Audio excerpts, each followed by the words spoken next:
ki te katoa. Haumie, huie, tāne. Thanks, everybody. Right, apologies first. We have Councillor Cook and Councillor Guyton, but he may come in online at some point. Just would somebody like to move those, please? Thanks, Councillor Rodway and Morrison. Say aye. Roseanne Wakefield coming? Yes, she was. In fact, yeah. So maybe we will note Anne's potential lateness. Thank you. Declarations of interest. Fantastic. And I'm delighted to say that we have a deputation with us this afternoon. It's a pleasure to welcome the students from Woodlands Primary School, Jacob and Lily, who received awards from our contribution to the Southland Social Sciences, is it Social Science? Science Fair a couple of weeks ago. So if the team would like to bring Jacob and Lily up, it was a real pleasure for me to present the students with the certificate at the awards part of the science fair, and their topics were particularly relevant to our work, so it's a pleasure to have them here today, and I'm hoping that they will be able to maybe leave those boards with us so that the councillors who haven't had a chance to have a look can have a look later. Kia ora, Anne, welcome. Apologies for lateness. No problem at all. You're just in time for the best bit. So folks, you've got kind of 5 minutes, 10 minutes depending, and just in case you want to leave some time for the councillors to ask you any questions. But great. Thank you very much. Yeah, I'll just give you a brief introduction. So the Southland Science and Technology Fair has been running for almost 40 years, and it's been supported by NSAS as the key sponsor for around 20 of those, but also by a whole range of local and national organisations that provide sponsorship. And this year, Environment Southland was very proud to sponsor the fair and offer some prizes. So the fair ran in August and had a theme for 2024 of natural murihiku, which obviously aligns really well with Environment Southland's outlook. The fair attracted 18 different schools from across Southland, and we had about 160 different projects entered across a whole range of different topics, which was amazing to see. And all of the students, like these guys here, were judged against some really strict scientific criteria to make sure that their projects were really rigorous. And these two students here have both won prizes that were awarded by Environment Southland. So they both had subjects that were relating to environmental subjects. So they did really well on the prize night. Thank you, Lyndall, for coming along and presenting those prizes on the evening. And yeah, we're really hoping to continue supporting the science fair in future. So today we've got Lily and Jacob, and they're just going to tell you a little bit about their projects and what they did for their scientific experiments. So Lily, I think we'll start with you. So my project was trying to find an alternative for the soil peat. So peat is a natural resource in Murihiku, and we grow blueberries in peat. It's the most common thing we grow in it. But the problem with peat is it takes thousands of years to form. So because we keep taking it, it's not sustainable. So my aim was to find an alternative. So I tested tree fern mulch, harakeke mulch, and bracken mulch. And so I did 2 tests on each of the substrates. So the first test I did was a water retention test. The second test I did was a pH test, but the pH test, the pH kit I used, it wasn't accurate enough. It only ranged between 6.2 and 7.4, and peat's around a 4. So I couldn't really compare. So I struggled finding a different way to test the pH more accurately. but a girl who goes to our school, her mum works at the Woodlands Research Centre. So I got in touch with her, and she had a probe and electrode, so I could test the substrates more accurately. And the results were really good from both of the tests I did. So in the end, the tree fern mulch was the best alternative to peat. It had a good pH level and it held quite a lot of water. The harakeke came first in the water retention test, but it still worked out for the tree fern one to be best. Thank you. Any questions for Lily quickly? Councillor Rodway? The tree fern, could you tell me how you turned that into mulch, or did you crush up the stem or the trunk of the tree, or what? My auntie, she loves plants. She actually helped me with the idea of this topic. But she had tree fern mulch that had been mulching for, I think it was 18 months. So she actually sent it down to me. Yeah. Thank you. So I did my topic on filtration because we live near the Waihope River and we live beside a farm. I wanted to find out if what soil would filter contaminants the best. Testing nitrates was way too expensive, around $1,000 per test, so we couldn't do that. Then I decided to make a filter that had different types of soils in it.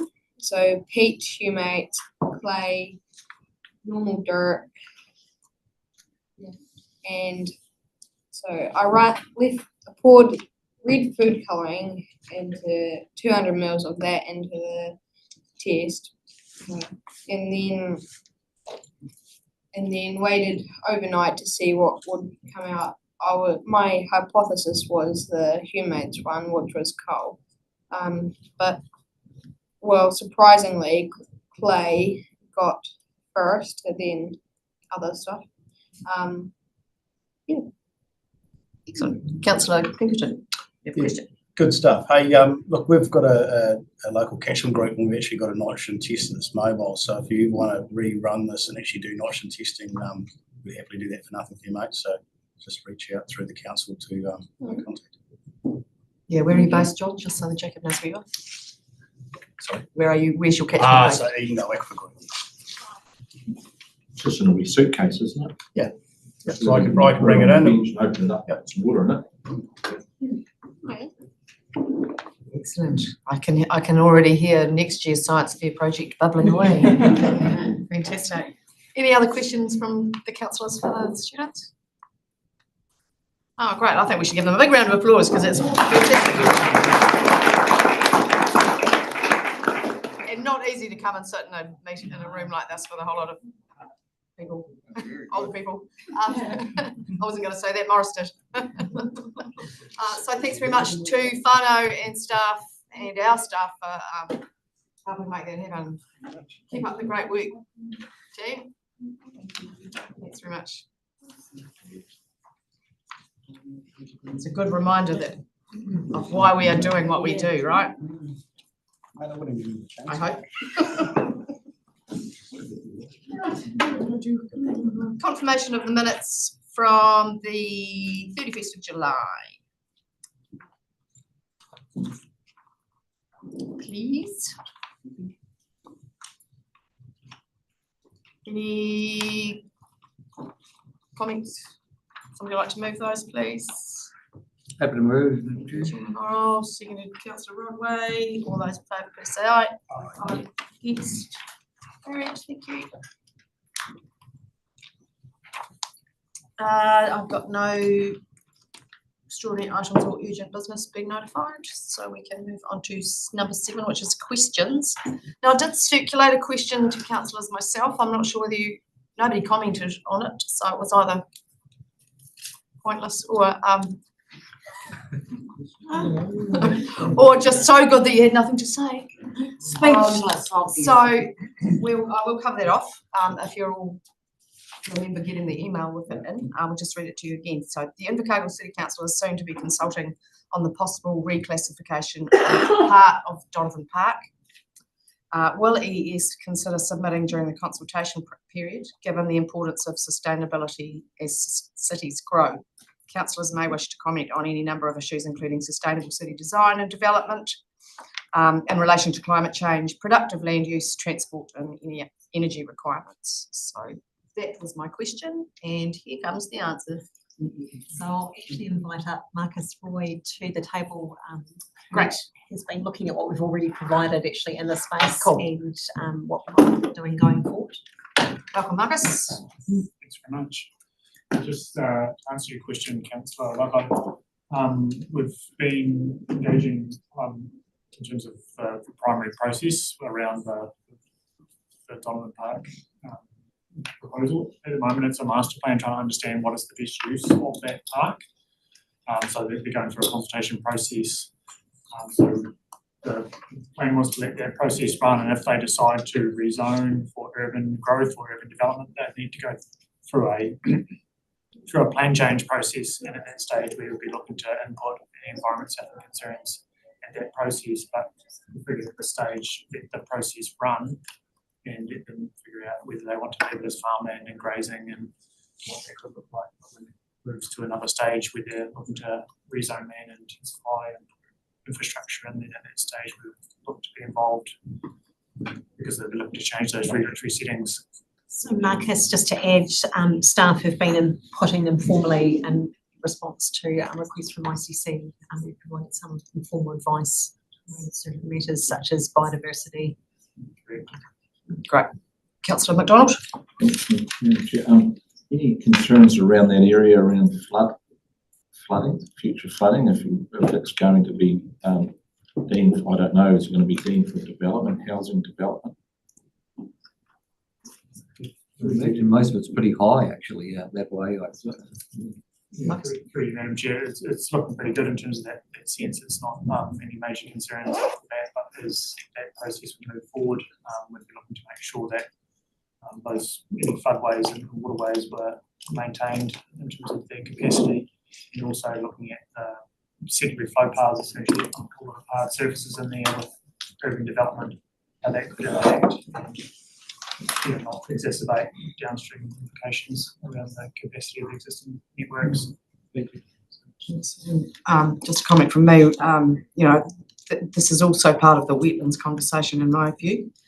Urban development can be also looking to slowing the flow. So important that we stay across those conversations, I think. So thanks very much for your input, Marcus. Look forward to the next stages of that discussion. Thanks.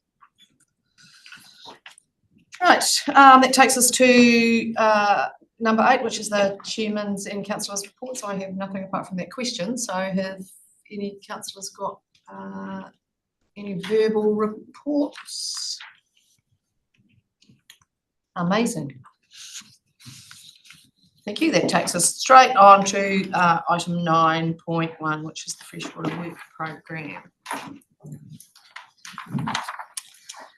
And just before we launch into this conversation, there's a couple of things I'd like to say. Firstly, we're all aware of how important this conversation is. So my intention, I have 2 things at this point until I remember the third. The first one is that the recommendations, I'd like to take recommendation 1 first, because that is to receive the report, and then we can further discuss the remaining ones after that. And at this point, I imagine that we will want to take each recommendation separately. Recommendation 1. Thank you, Councillor Roy. Seconded, Councillor Pemberton. All those in favour of receiving the report, please say aye. Aye. Against? Carried. Thank you. The second thing I'd like to make you aware of is that it's my intention to do my best to coordinate the conversation by first requesting that you ask questions only in the first round of discussions. And then depending on how that kind of plays out, I'm considering like around the table, give you an opportunity to make a statement after you might have had your questions answered. But I really appreciate your efforts to ask questions in the first instance so that I don't have to interrupt you or stop you mid-flow, and to give everybody a chance to have their questions raised and potentially answered. So that is the way I'm intending on running this conversation. If you have any other suggestions, now is your chance to say something. Councillor Roy. Yeah, on page 17 and the farm plans, yep, are we expecting to put a date for completion in there in this plan, or if we're not, why not? Okay, so can we cover that off once we come to the... That was my question. Oh, right, so we haven't quite started yet, but keep that, and I'm sure staff will come to that while they introduce the work. Okay, so we'll hear from the staff first, let them introduce the paper, and then we'll go through the questions. Oh, sorry. Okay, Councillor McDonald, is this a procedural thing or a I'm just topic not question? very happy with the way you're suggesting this. The gravity of this paper and this item is such importance not to have some general discussion by the council here, just to keep it really tight. I understand what you're trying to do, Madam Chair, but I just ask you to give us a bit of width on this discussion. That is my intention, but if it can't be kept in a suitable manner, then that's my backstop plan, right? Okay. So I'm not suggesting that I'm curtailing conversation, because I think that is absolutely inappropriate.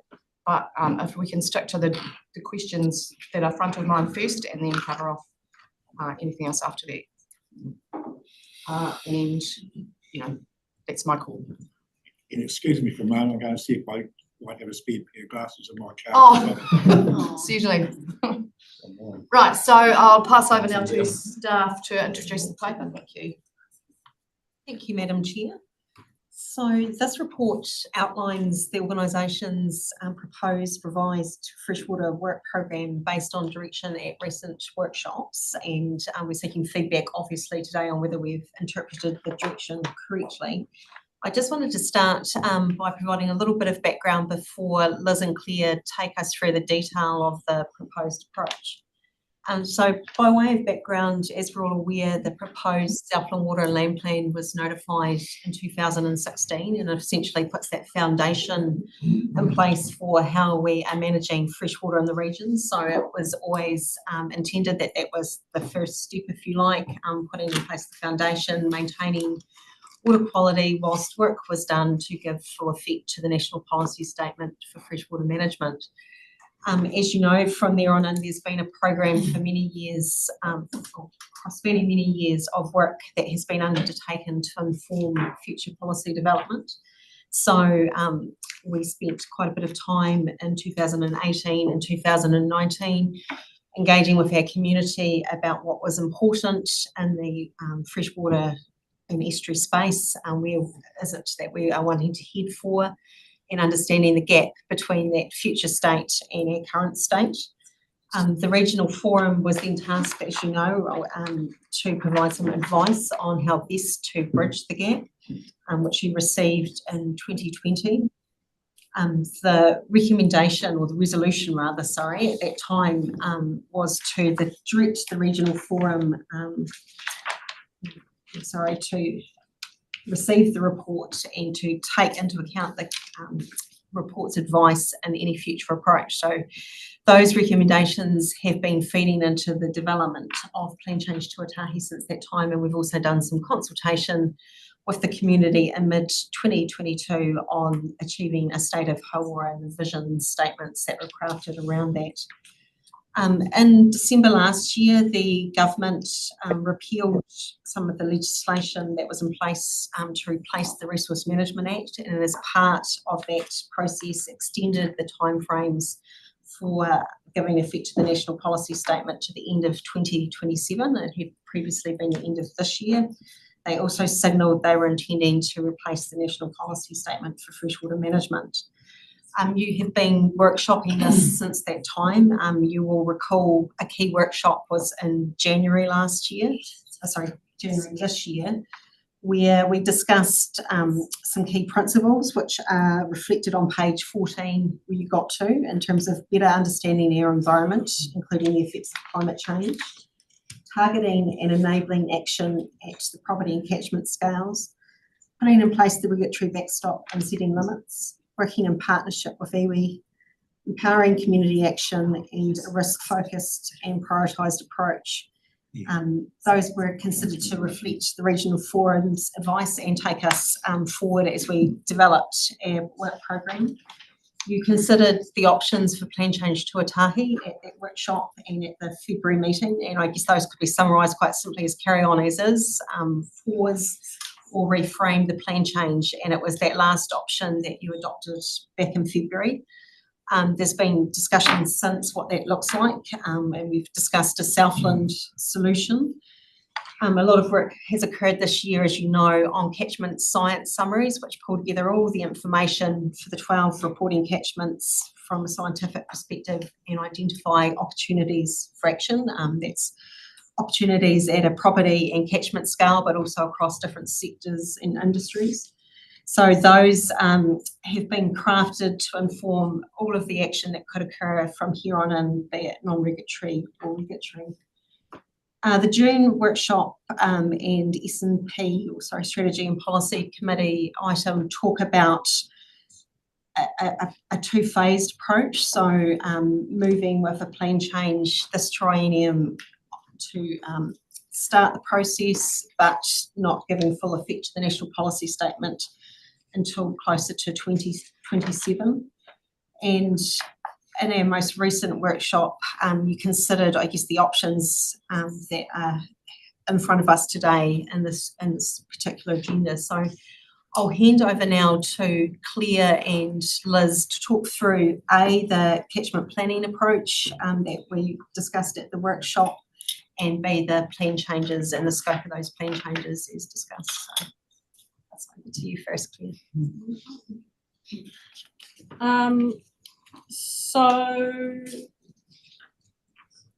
In regards to the catchment planning, I guess the focus currently is on the planning itself of how we will engage with the audience. There's a focus on understanding our audiences well, so we can execute our engagement phase really well informed, and discussion around the roles and responsibilities and how we will work with industry throughout the Southland, etc. The catchment planning approach is in response largely to the recommendations of the regional forum, which talked about adopting a revised approach to how we come up with results for our freshwater environments and for the environment at large.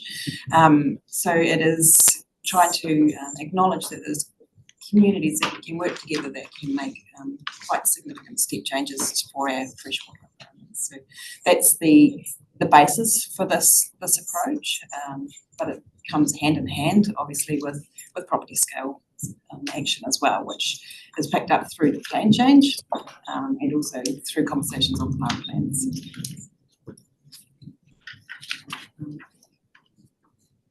In terms of the plan change itself, as Rachel just set out, we have indicated in the past a potential phasing of the work for freshwater policy. This report is actually asking for a final direction decision in this space so that we can carry on and progress work towards notifying some work in the near future. While the government has indicated that they're not necessarily supportive of councils progressing on the NPSFM work, in advance of changes to that piece of national direction. We've had strong indications from you around the table that we don't want to stop. We need to keep progressing. And this phased approach is to address that, to keep making some steps while also keeping us relatively safe from what may be potentially coming our way with the revised NPS. The phased approach, so the 2025 plan change that we're looking at, hopefully being able to notify in early next year by around May. And that is to do a number of things. So on pages 15, 16 and 17, there's some bullet points there. And I'll just run you through four of them to start with, because I think there's two that are probably going to require a bit more discussion from that scale. The first one I want to talk about is the implementation improvements. So we've got the water and land plan decision. Most of the plan is now operative, and through the process of developing that, there were some matters that were brought up through the court process that we weren't able to deal with because it wasn't within the scope of the appeals. The court suggested that they couldn't fix it in that process, but we might be able to look at that outside. So that's what that first bullet point is. It's really to fix up any bits that we may not have been able to change through the court and hearing processes. Also, as we're starting to actually give effect to the plan, there's just some little bits and bobs that we could fix. I shouldn't say fix, but we could manipulate to make it easier for us to implement and for the community to work. So, that's what that bullet point is addressing. The next bullet point is talking about resolving outstanding appeals. So as you may well be aware, there's an appeal that's outstanding in relation to weed and sediment removal for drainage maintenance. We're in the process of working with the appeal parties outside of the court process in a bid to seeing if we can come up with some provisions that we can progress through the 2025 plan change that will avoid us having to carry on in the courts. So try and avoid money in the courts and with our lawyers, and actually come up with responses that are good for our environment and our communities. That's what that bullet point is about. There's a bullet point enabling positive action, and so that is looking at whether there's provisions in our plan that may be seen as hindering good practice or activities that might further improvements in the environment. So one that is often brought up is constructed wetlands. So it may not necessarily making it or wetlands a permitted activity, because there may be issues in that, but just looking to see whether there's potential improvements that we can make to the plan that will enable some of that positive work to carry on now, rather than waiting for that to happen in 2027. The farm plans bullet point, which Councillor Rowe was just referring to, that is, we've got farm plans in our plan at the moment. We've got Appendix N in our plan at the moment. However, that is quite reliant, the timing of that is reliant on what is in the national regulations. And so there's some bits that we could actually take out of those dependencies away and look at how we can make our plan user-friendly and less dependent on what might be happening out in the wider world. There may also be things that we can look at from a risk-based approach in terms of the content that may be required for some activities in a farm plan, or maybe, as it's suggested in this report, we could look at if there's opportunities to use farm plans as alternatives to some consenting. So that's not necessarily saying there won't be any consenting, but for some activities it may be appropriate that a farm plan is an alternative. So that's what that bullet point is. The two bullet points that may require a bit more discussion is firstly the setting direction. So we've had quite strong steer from you as councillors and from the TAMI board that we want to provide the community a direction of travel. Where are we actually going? Where do we want? What does good look like? And so that's what that bullet point is. So it's really including in the water and land plan and potentially in the regional policy statement a target, sort of a long-term goal. And so that has been voiced through the regional forum work and through other consultation that we've done as whole. So that's what that bullet point is.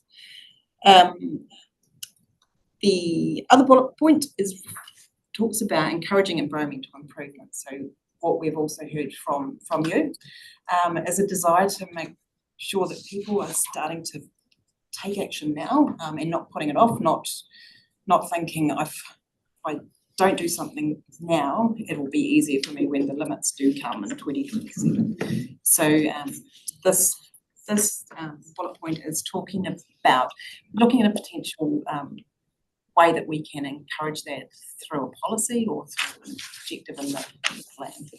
So what you may refer to it as a baseline, but because we don't know what the limits are that are potentially coming at us, we don't know what the details will be, and that will come through the catchment action planning conversations and also through once we start looking at those catchment summaries in a bit more detail. In the meantime, we want people to start. Let's not put it off 2 or 3 more years to get that statement in there. So that was the point of the 2025. While there's some easy bits in there, there's some other gnarlier conversations to be. Leading into a 2027 plan change. And when we say 2027, that's when we have to have it done. If we get some really good traction and are able to progress it before 2027, then let's do that. But that's our deadline at the moment under national legislation. So that's what we'll be working towards meeting for the limit setting. And there's some other things that are listed in there, flow regimes, building on the science and information that we've got now to make sure that they're correct and in line with some of the outcomes that are going to come through the catchment action conversations. So that's the plan change, but you'll notice on page 18 there's some messaging as well, because it's something that I think that's resolution number 5 relates to just some messaging that we're really keen to start going out and talking to stakeholders. We're really keen to go out and start talking to the community. And once we have these statements that we can use and you will also be able to use, hopefully they address some of the concerns that we've heard from you. Thanks, Liz. I've got Councillor Pemberton and then Councillor McDonald at this point, and Councillor Runway. Thank you, Madam Chair. Yes, really pleased to hear that last comment around you referred to as a baseline. I'd probably call it a reference period, indicating there's no issues for voluntary reductions going forward is what we need to communicate. I guess a question I have is, we talk about catchments and we understand the importance of that given the landscape's different every catchment and land use. I think some point of clarity from council would be great on what our perceived role or expectation on a catchment group is, and does it align with catchment groups and thriving? I think that's something we need to clarify right from the get-go so everybody understands what their role is and the whole of the community moving forward. Thank you. Yes, thank you for that. It's definitely part of the planning process that is indicated in the report for that work. Sometimes catchment groups don't necessarily reflect the whole of the catchment, or they don't align necessarily with catchment boundaries. And so there's that sort of conversation we need to have to formulate this piece of work. Yeah, we're going in with our eyes wide open, trying to collect that information at a relative speed so that we can make sure that we are giving the community clarity as to what we mean by this. I would suggest ears rather than eyes for when we go for that conversation, because like you say, every catchment group has a very different take on their role. Yeah. It's not going to be an easy blanket approach. Thank you. Thanks, Councillor. Councillor McDonald. Thank you. It's probably a question maybe for Nicol. It's got a political aspect to it. So but for everyone to hear too, a phased approach, that was the word. So is that satisfying, Nicole, in your experience, satisfying in respecting government direction on these matters while continuing to move freshwater improvement, move the dial on that? Have we struck a balance? So what I'm going to ask you, Nicole, is that are we going to wake up tomorrow morning where we see a multitude of agencies criticising us for moving too fast, like it's been happening in other provinces throughout the country? Or have we found a phased approach or a way to get through that and satisfy both sides of the discussion? Well, hopefully by the end of this meeting, or if it isn't at the end of this meeting, we'll have to have another one. But I'm firmly of the view you don't just say we're not going to do what the government tells us. That's just a hiding to nothing. But what I'm hearing from government is they want community-led, ground-up action on the ground happening. That's sort of where we're heading. But we've got a whole lot of stuff we can do. And since our last conversation, I think we've got an opportunity. We're not setting limits till 2027 now, but we're talking about setting realistic targets. I think there's a real opportunity to get on board with the Thrivings, the industry groups, and saying, this is an opportunity, guys. If we work together and shift the dial, it's going to be easier later on. You may not need the punitive things you're worried about. So it's actually trying to take the community on this journey with us, as far as I'm concerned. But we are going to be treading a fine line, and there'll be some groups out there who think the government are saying do nothing. That's not actually what they're saying, but it's how we take the majority of people with us and just get this bus moving a bit faster. So thank you very much. I would quite like maybe Rachel, Liz, do you want to comment on that as well? Yes, very happy to, through you, Chair. So you may have noted the recent media release that came out around pausing of the freshwater farm plan rollout, but what that media release highlighted that from the government's perspective, there is a need to enable local catchment level solutions, and that working with communities at a catchment scale is something that we believe is very much in line with that direction, as well as being very reflective of the regional forum advice that we received a couple of years ago. Councillor Roberts. Thank you, Madam Chair. I have three questions. The first one relates to the recommendation number 5D. It currently says we encourage people to reduce loss of habitat, improve environmental practice now, which suggests to me is that everybody has to try to improve things, which is fair enough. But I would like to add to that, after the word now, in particular, those who have intensive operations with higher than average nutrient and contaminant losses. Those who have intensive operations with higher than average nutrient and contaminant losses, so that we are focusing on those activities that have, over the last 20 years, caused the degradation that we've seen, in particular in the video that was circulated recently. So I'm asking that we can add that in, and maybe we can discuss it when we come to move those recommendations. Thank you. The second point relates to the 5 bullet points on page 15.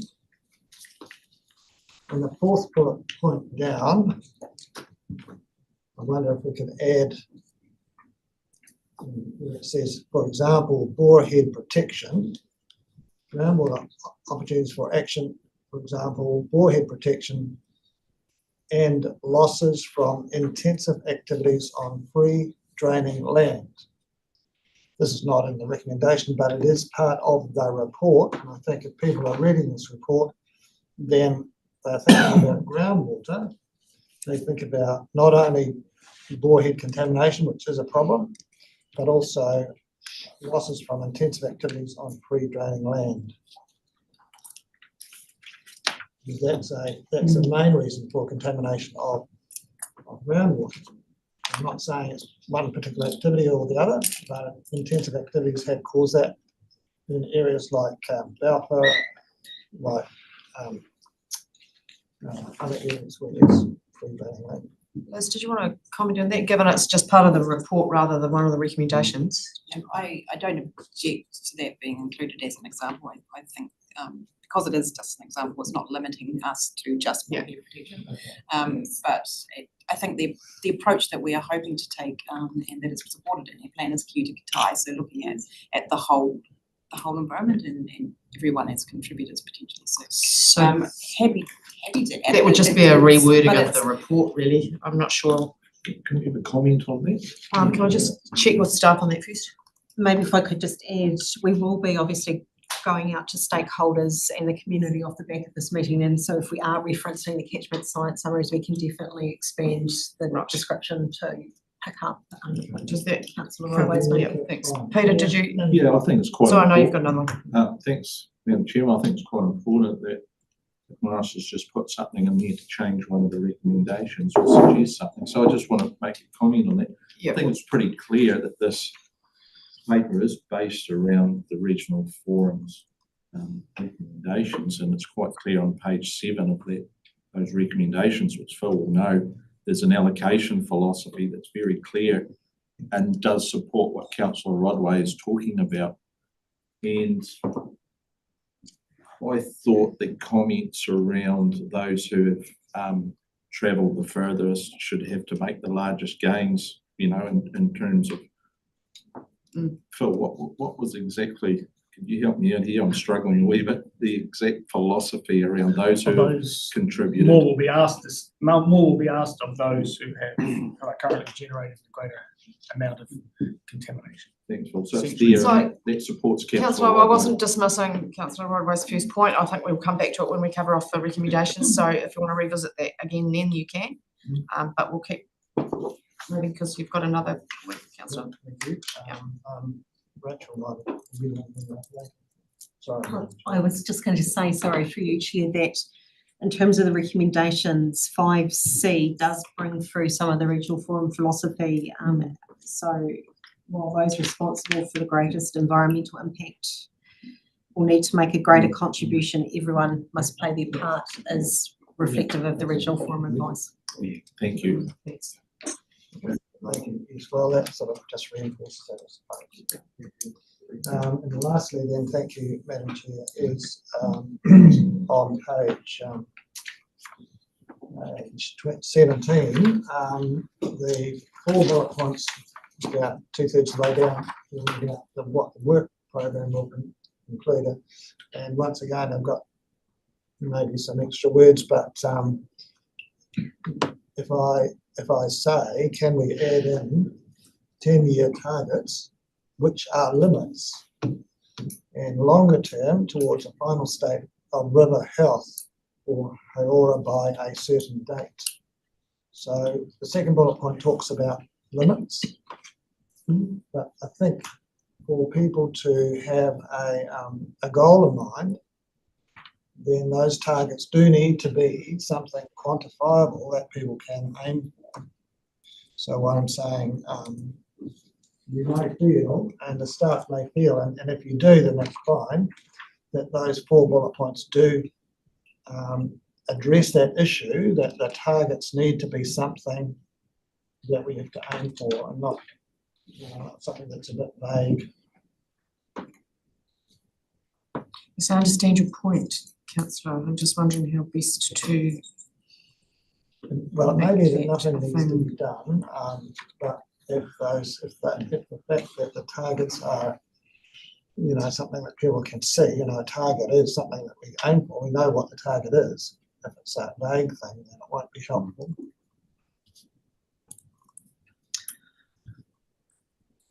Point noted, and I think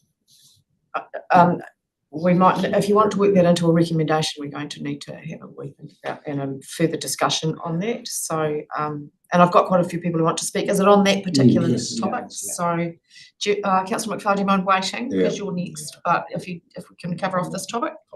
And Stuart, you were also on the list, but do you mind waiting? So Phil, are you this topic or a different one? Slightly, no, two different questions. Right, so we've got Councillor Gibson, then Chairman Horrell, and then Councillor Pemberton on this particular Howrah topic. Okay? Yeah, I might be going back a wee bit, but Morris, I do fully support you, but I don't think it needs to have in there the high performing ones, because all of a sudden you end up with the lower performing ones thinking, oh, I'm right. I don't need to even do my overseer or whatever it is, but because they're on wetlands or something or other, they're dribbling a hell of a lot of stuff out. Thank you. Chairman Horrell. Yes, I think rather than saying limits, which we're trying not to say, we're told not to say at the moment, I think the conversation we can have with industry, and most of the high emitters will have overseer budgets, and come up with a target for the first 10 years. So say it was, you've got to have your nitrogen levels got to be down to 30 or whatever it is. Because I hear what you're saying. You need to have a tangible target for some of those people to aim for.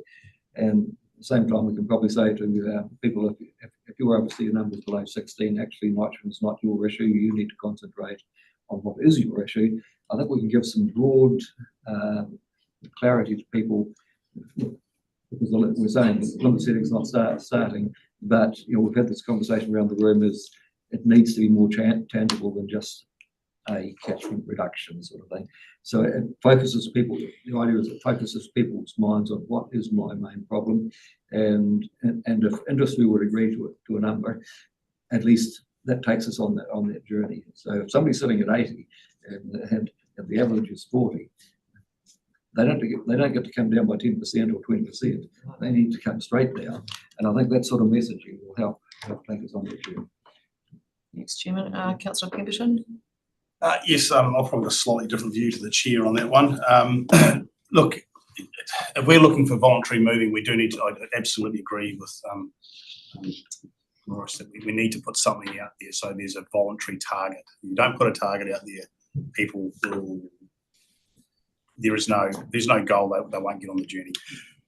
I do believe actually coming out with a voluntary target of a percentage drop is absolutely the right way to go about it, because if you are a big emitter and you percentage wise you are going to still shift a heck of a lot in units, whatever that contaminant is versus a low emitter. So either way it deals with that issue without bringing out a hard and fast number that's going to bring the spotlight on us as a region, but it will move us in the right direction quickly for water quality. So that's supporting your role there. Just would like to point out, if you remove 15% of dairy farms out of the catchment, you only reduce nitrogen losses by 15%. So, everyone's going to have to work through this together, and it's not one contaminant we're looking at. But yeah, it's not an easy solution, but I think we need to have quite a broad brief specifically on it for a start to get everyone working forward. Next, Councillor McDonald on this topic. Yep. Yes, on this topic, just a question to you, Madam Chair. Is it appropriate that we sit here and start rewording the recommendations? Yes. Well, there, like I said, yeah, we can. Are we going to do that and change them around, or just vote yes or no, or is that a workshop matter? When we talked about some pretty heavy topics, consequential topics we're talking about, sit around this table and just reword things on the fly. I'm just asking you, is that... Well, that is exactly what I was going to say next, actually, and I was talking to Rachel, because this is almost, in my mind anyway, a rewording of 5E, or a strengthening of recommendation 5E, and we are able to change or reword these recommendations if we so choose. And so I'm getting the feeling from the meeting so far that is a potential change for 5E, and we are absolutely able to do that, and this is the time. I've had some indications from you all over the last week while that we need to get on. So if we need to take a 10-minute break later when we've finished our discussions and questions, for somebody to reword any of the recommendations in a thoughtful and considered manner, then I absolutely will do that, so that we've got a recommendation to put to the meeting that everybody is comfortable with and has thought through carefully. So, Madam Chair, you're comfortable with that? Could I move that 5E, we change the word when it says a baseline or reference period may be used, we replace that with the baseline or reference period will be used in the future? Would that be appropriate? Could I move that, please? Well, can I? Yes. Yeah, I'd like to come back to that, and I know that sounds like I'm deferring and don't know what I'm doing, but actually I think there's a broader discussion to happen as well. So absolutely, once we've had the bigger conversation, we can come back. Keep that on paper for me, please. And when we come to rewording any of the recommendations, you can submit that as a suggestion. Because I think there might actually be other things that need to be messaged in there as well. So if you're happy with that, that is the way I would like to proceed. Okay. Remind me if I forget. Unlikely to today, but who knows? Somebody won't let me forget. And Councillor Evans, I'm aware that you're there, and I will try not to miss you out. So just politely give me a nudge if I don't see your hand up at any point. Thank you. Right. So in regards to that conversation, we'll semi-close that off now and move on with the other questions. And we've got Councillor McPhail, Mr. Ball and Councillor Morrison on the list so far. It's funny, this was what I was going to be discussing about in regards to this here. I'm a bit negative about this anyway, as most around the council table know. And Morris actually brought up when he started changing words. I said I really struggled with this week.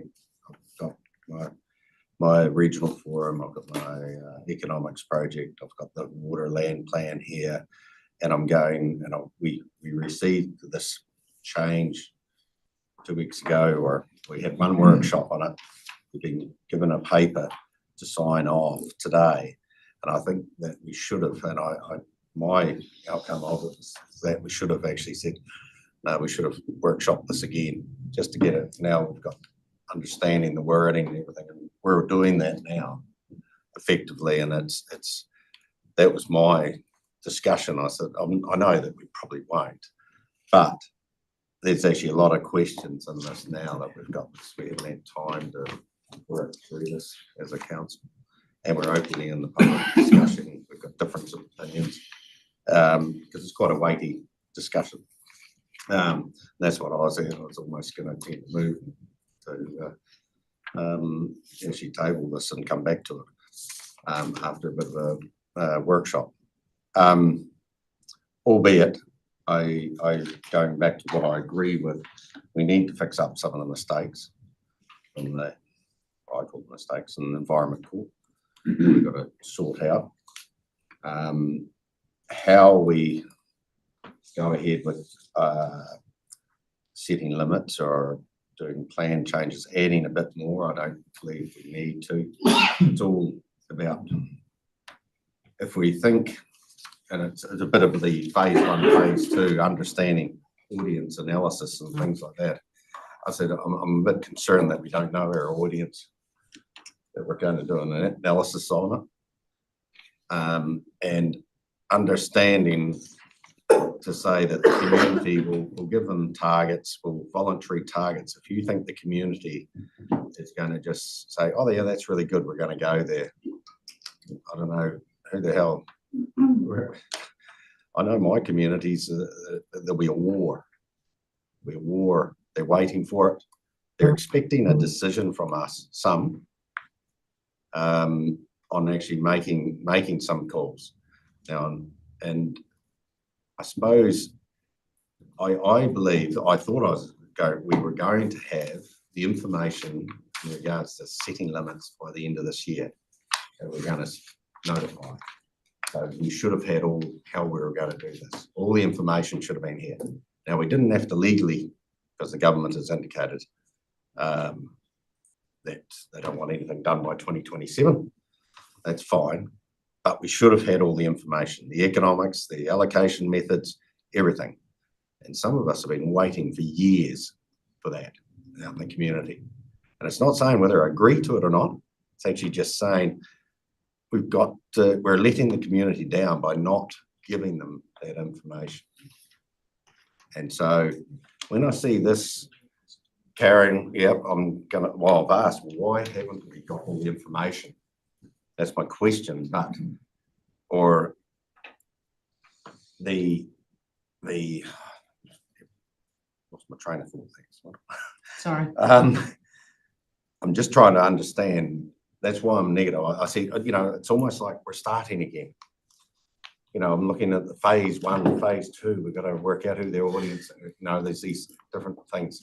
I know. I'm not pointing at it personally, but I'm just saying. I'm sitting in the community, going, give me the answer to my farm.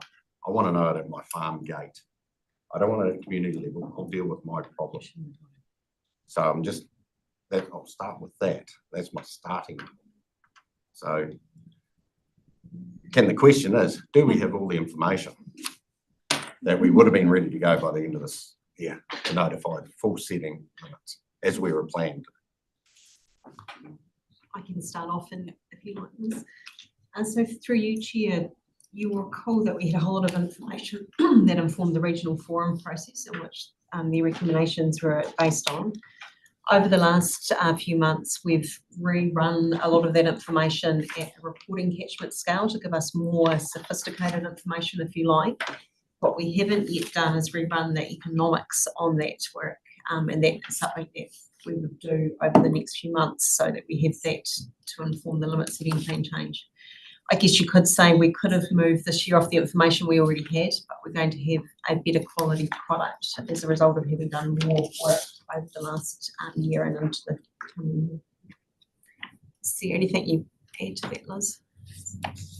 No, I think Rachel's pretty much given the information. There's the catchment summary work that has been done by the science team to bring that information into catchment level has taken significant effort, and I think we've come up with some pretty valuable information there. I understand your frustration. There's conversations we're having now that were planned for earlier in the year. However, due to changes in political environment, not necessarily at this table, we've had to stop and question our approach and not been able to have conversations with our key stakeholders that we would have hoped to have before now. Still intending on having those. We are definitely intending to have those, and I think once we get through this report, we really want to keep those conversations, now get traction on things with the information that we've now got. More of a catchment approach than what we had previously, which was in Southland. You have a supplementary question, Councillor. Why are we not? I'll try to put it in the question. I'll make a statement first. No, just in regards, we talk about the gap. We talk about significant land use change. We've talked about this for the last 4 or 5 years, but we don't talk about it now. We know, like when we're saying, we've got better information, the community knows we've got issues, and they're ready for we're ready for us to put a peg in the sand, and some will be on one side of that peg and one's going to be on the other. The community knows this stuff, and one will put up the fences, and the other ones are going, oh well, that's good, we're not getting the blame. This is, and so any information, I know we can get clarity, but the reality is it's the trends and everything else haven't changed. So I'm frustrated that we sit around this table, and I'm not for. I just want to get the damn stuff out into the community, and we seem to be too scared. We've talked about grandparenting. A number of us, when I was elected, I was anti-grandparenting. It's not fair for the community 8 years ago, and we haven't. We're talking about baseline and reference periods and things like that. It's just frustrating. Highly frustrating. Some of us are getting pretty angry about it. And we're getting phone calls from people saying, I don't want anything to do with the ES. They're taking us around from a point of not getting on with it. So this is why I came to get elected 8 years ago. I was hoping we were going to get somewhere. I don't think we are. I think you're relying on the goodwill of the community. I know some will, but I tell you what, a lot won't until they're really forced. And that's a nice way. I'm not saying that this is if there's a problem, they need to see it. Councillor McDonald, did you want to comment on that particular topic, or was it something else? Well, it's actually something that Jeremy did bring up about the economics. Can we come back to that then? Because I've got another couple of people on the list. Thanks. Mr. Bull. It's probably not a question as such, but just touch on in going with this Jeremy's Act, and we talk about encouraging environmental improvements, and I guess I would just encourage that maybe the farm plans are the way that we will bring about that faster, because if we can encourage the farm plans, then it's almost encourage people to do. I'm not thinking there's an audit on themselves to and then so clearly understand what the issues are and what emissions and such like that is happening on their particular space, and so I guess I'm just it's not a question, it's just my thinking is that we do encourage those farm plans to get going, because in talked about stock take. Well, we do have to have that start place, and those farm plans clearly identify that.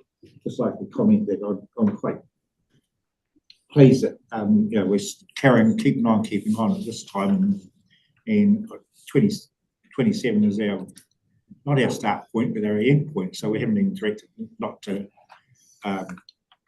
start until then, but we'll be actually the direction is that hopefully we've got it done by then, and so we do need to keep on keeping on. I did have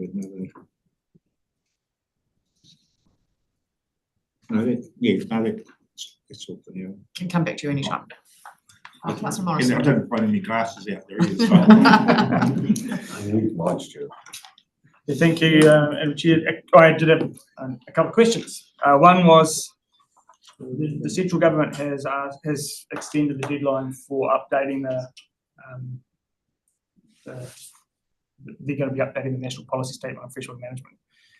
Given the deadline extends that they've given us, does that suggest a no later than month or year by which we will get an updated National Policy Statement from central government? Given that they've said, I think it's 31 December 2027 for us to notify,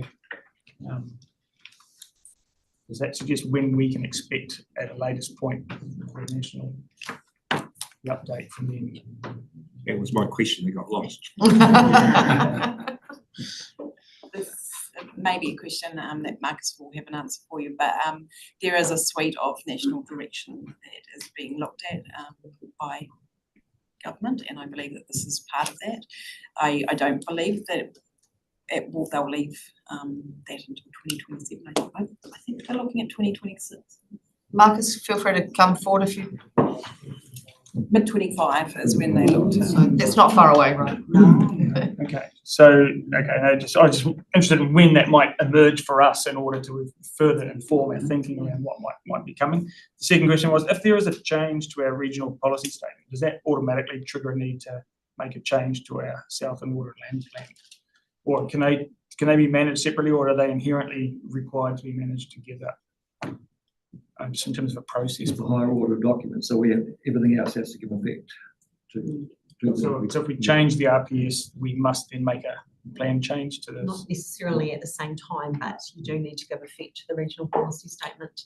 You might recall the current national policy statement suggests that you have your visions in the regional policy statement, and then that flows down into freshwater outcomes and your target attribute states, norms, etc., into the plans.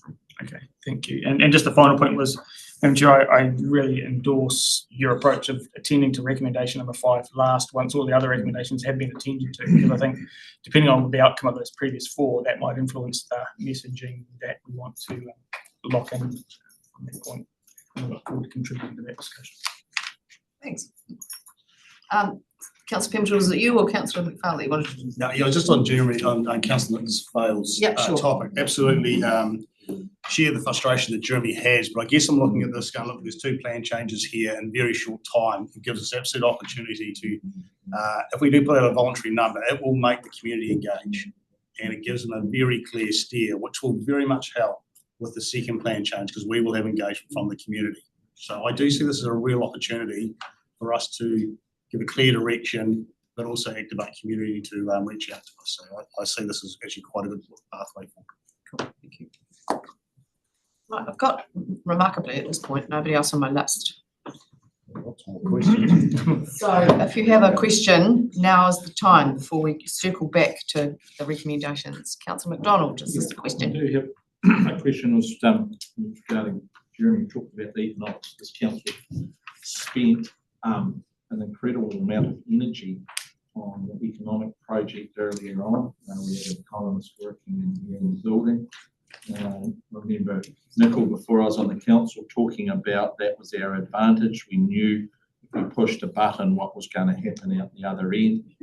A very large collaborative project with industry groups for those reports. Are we still, we're not sort of talking about the economic work. We have time to do that through to 2027. Are we going to go through and understand what these changes will mean? Could someone comment on that, please? Through you, Chair, I actually might invite our Chief Scientist, Karen Wilson, up to the table, if that's all right, Karen, but I would also like to acknowledge that we actually do have a former economist in the room as well. So the Southland Economic Model did give us a huge head start in the work that we've been doing. In terms of what we need to do now, given that we've rerun some of the scientific modelling, we started some conversations with stakeholders earlier in the year, and I'll hand over to Karen just to update on where that's at. So through me, Chair, so earlier this year we reached out to some of the members of the economic tag group to see what had changed since the economic project had occurred. At that time, it was really sort of some discussions around what new information was available and what type of economic analysis might be useful. So we started that work, but that did get kind of put on hold because I guess the policy direction was still quite unclear at that time. And until there was some clarity around the policy direction, it was sort of a little bit of a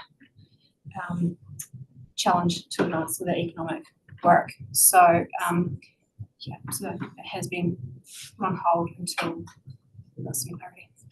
So there is a full intention to do some sensitivity around that past work to bring it up to speed, so it's there sitting for us to aid in their decision making. Is that the intention of the council? Sure. Yeah, so through you, and Chair, so certainly, so the economic model, there's probably questions around the amount of investment required to bring it up to where it needs to be and its use. But certainly the case study and a lot of the material that was put together that informs the model is still some of the best information we've got available, and so it should be used going forward. Okay, so that's a yes. Yeah. Thank you. Yes. Mr. Bull. So that modelling, did it consider, I mean, yes, Councillor McDonald was saying, consider if you were to do this, done it with what's economics, that was there consideration in the economics if you didn't do it? Was that part of the thinking at the time? What's the economics of not doing it? Because I mean, I'm just looking around the globe at the moment, and how much is it costing people because they didn't do certain stuff and they're getting blown to pieces, basically. So was that a consideration at the time, or is it going to be a consideration? I definitely think it should be part of the consideration. Yes. Yeah. I have a slightly random question with regards to the economic research. What element of the Māori economy will we be considering? Element or elements, proportion or significance?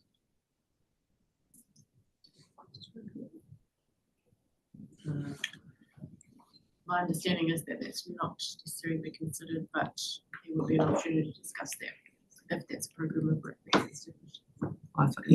I mean, I think it is, but I can't speak for I can't speak for iwi, but I think it would certainly be interesting. Oh, here we go. Councillor Gibson, Councillor Roy, Chairman Horrell. A good point, Stuart. So what you're meaning by that is, or just explain to me, and do you meaning, in other words, we just carry on the way we are and model that financially? Is that what you're saying? Yeah, no, well, my understanding is like the economic modelling is done on, so if we go and do this, then what's the value of that and what's the economics associated with it? I guess I didn't see anything, or I haven't heard any consideration of what the cost value would be if you didn't do, I guess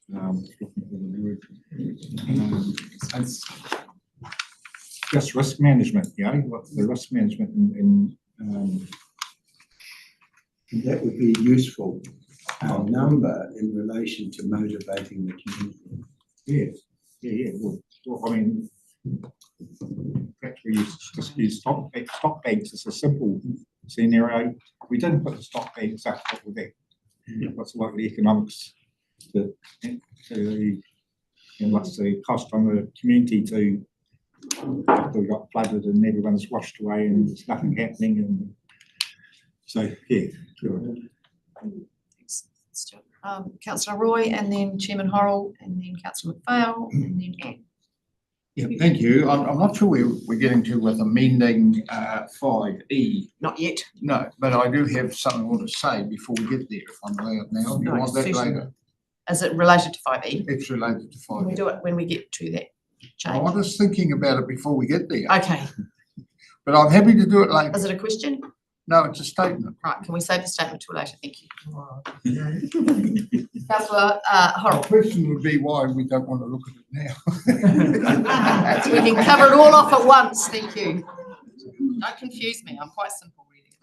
Yeah, on the economic argument, we are required by law in section 32, and while we've got good base information, it is getting quite old, and I think it is very important we have an update going into this, just because it is. If we're going down a track and it's going to crash the economy, well, that's not going to land very well. So it's an important aspect along with the environmental gains we're trying to get. If you want to say something else, but you're probably going to tell me the same as Eric. Otherwise, we'll get all over the place. Councillor McPhail. Just out of interest, talking about cost, in regards to economics, it's so critical. Which side of the fence you sit on in regards to if we don't do it, what's it cost? But if we do it, what buttons you're pushing and how it affects our GDP of our economy. Look, at the end of the day, agriculture is a huge, absolute, everything revolves apart from TY, around agriculture in South, and so and the dairy industry has increased that GDP quite significantly, and we're also seeing in the sheep and beef where forests, carbon farming's come into play.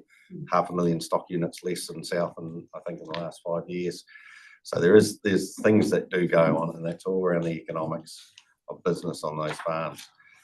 So it's critical, and at the moment we're seeing some serious issues with the sheep and beef industry, with regulation controlling what they're allowed to do. This is the first time in 30 years that my farm career that you haven't been able to just jump from one thing to the other, because of economics, markets, and all these things. So, so it's critical. We do need to know that and understand what the benefits and negatives in regards to that.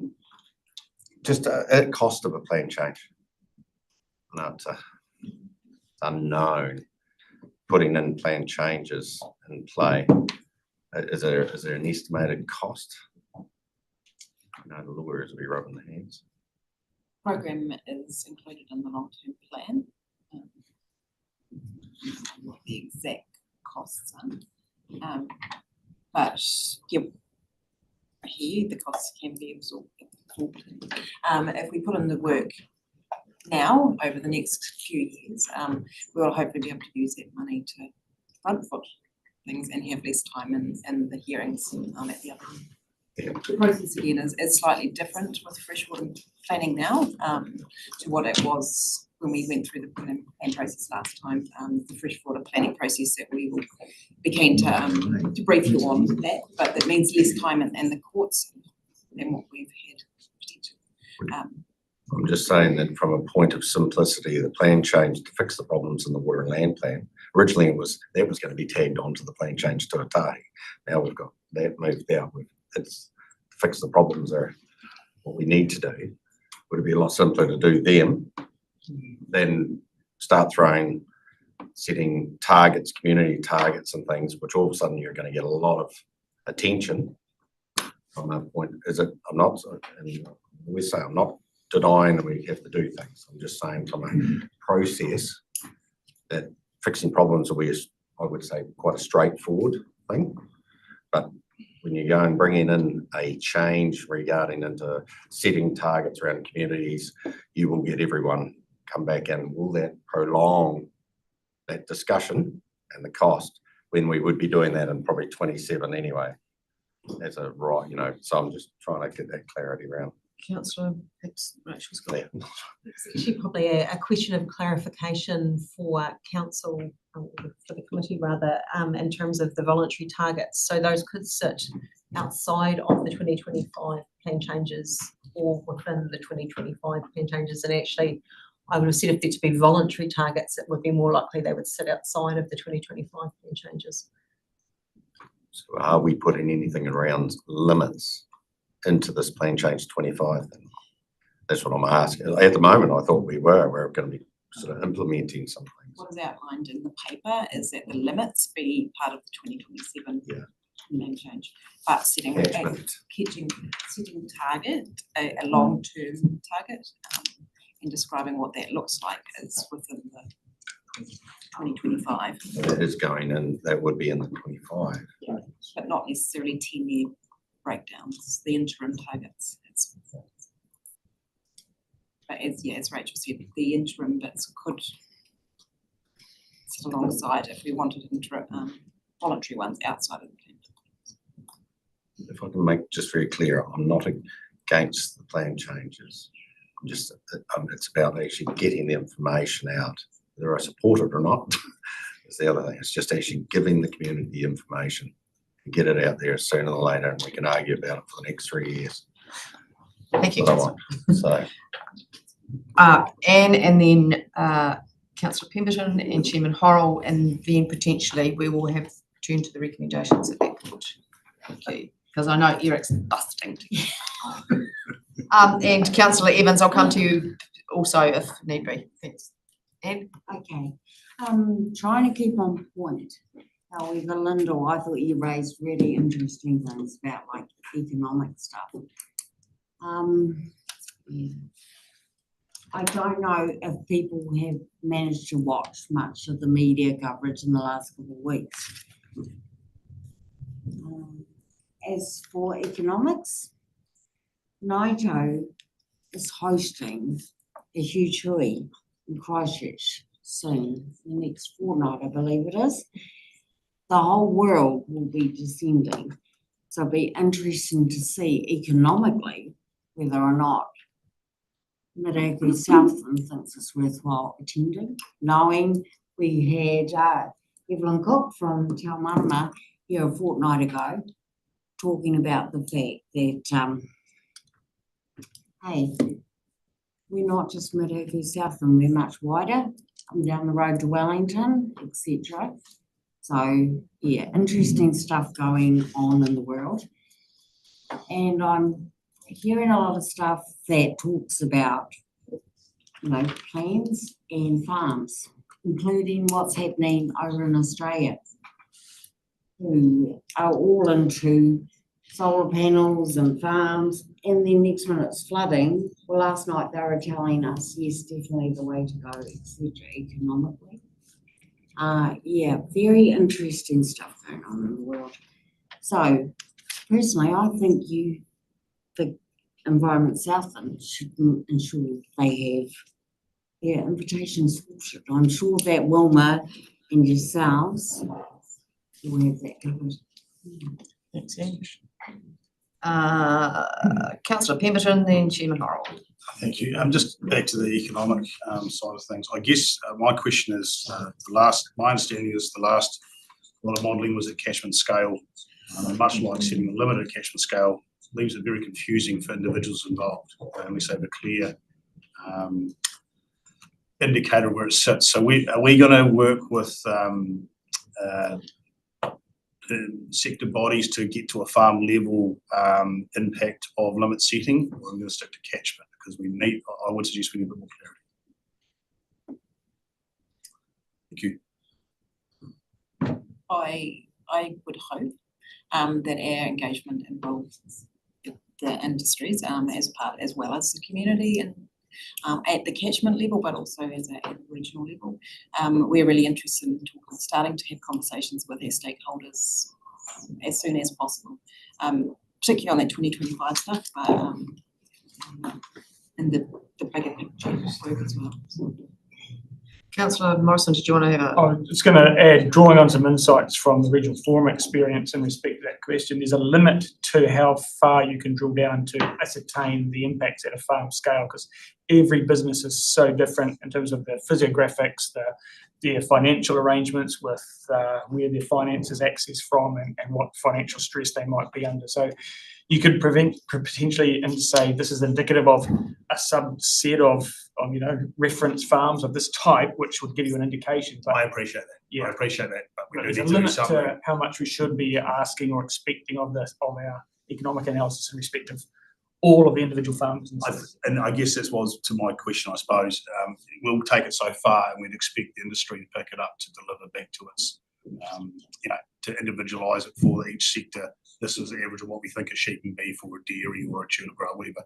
But we do need to make sure that the community has that access to potentially this is where I'm going. Just some clarity, that's all right. And there'll be some worst case scenarios, best case scenarios, and then there'll be the focus at the middle and saying this is the average outcome. And chances are I won't be anywhere near it, but at least it's an indicator.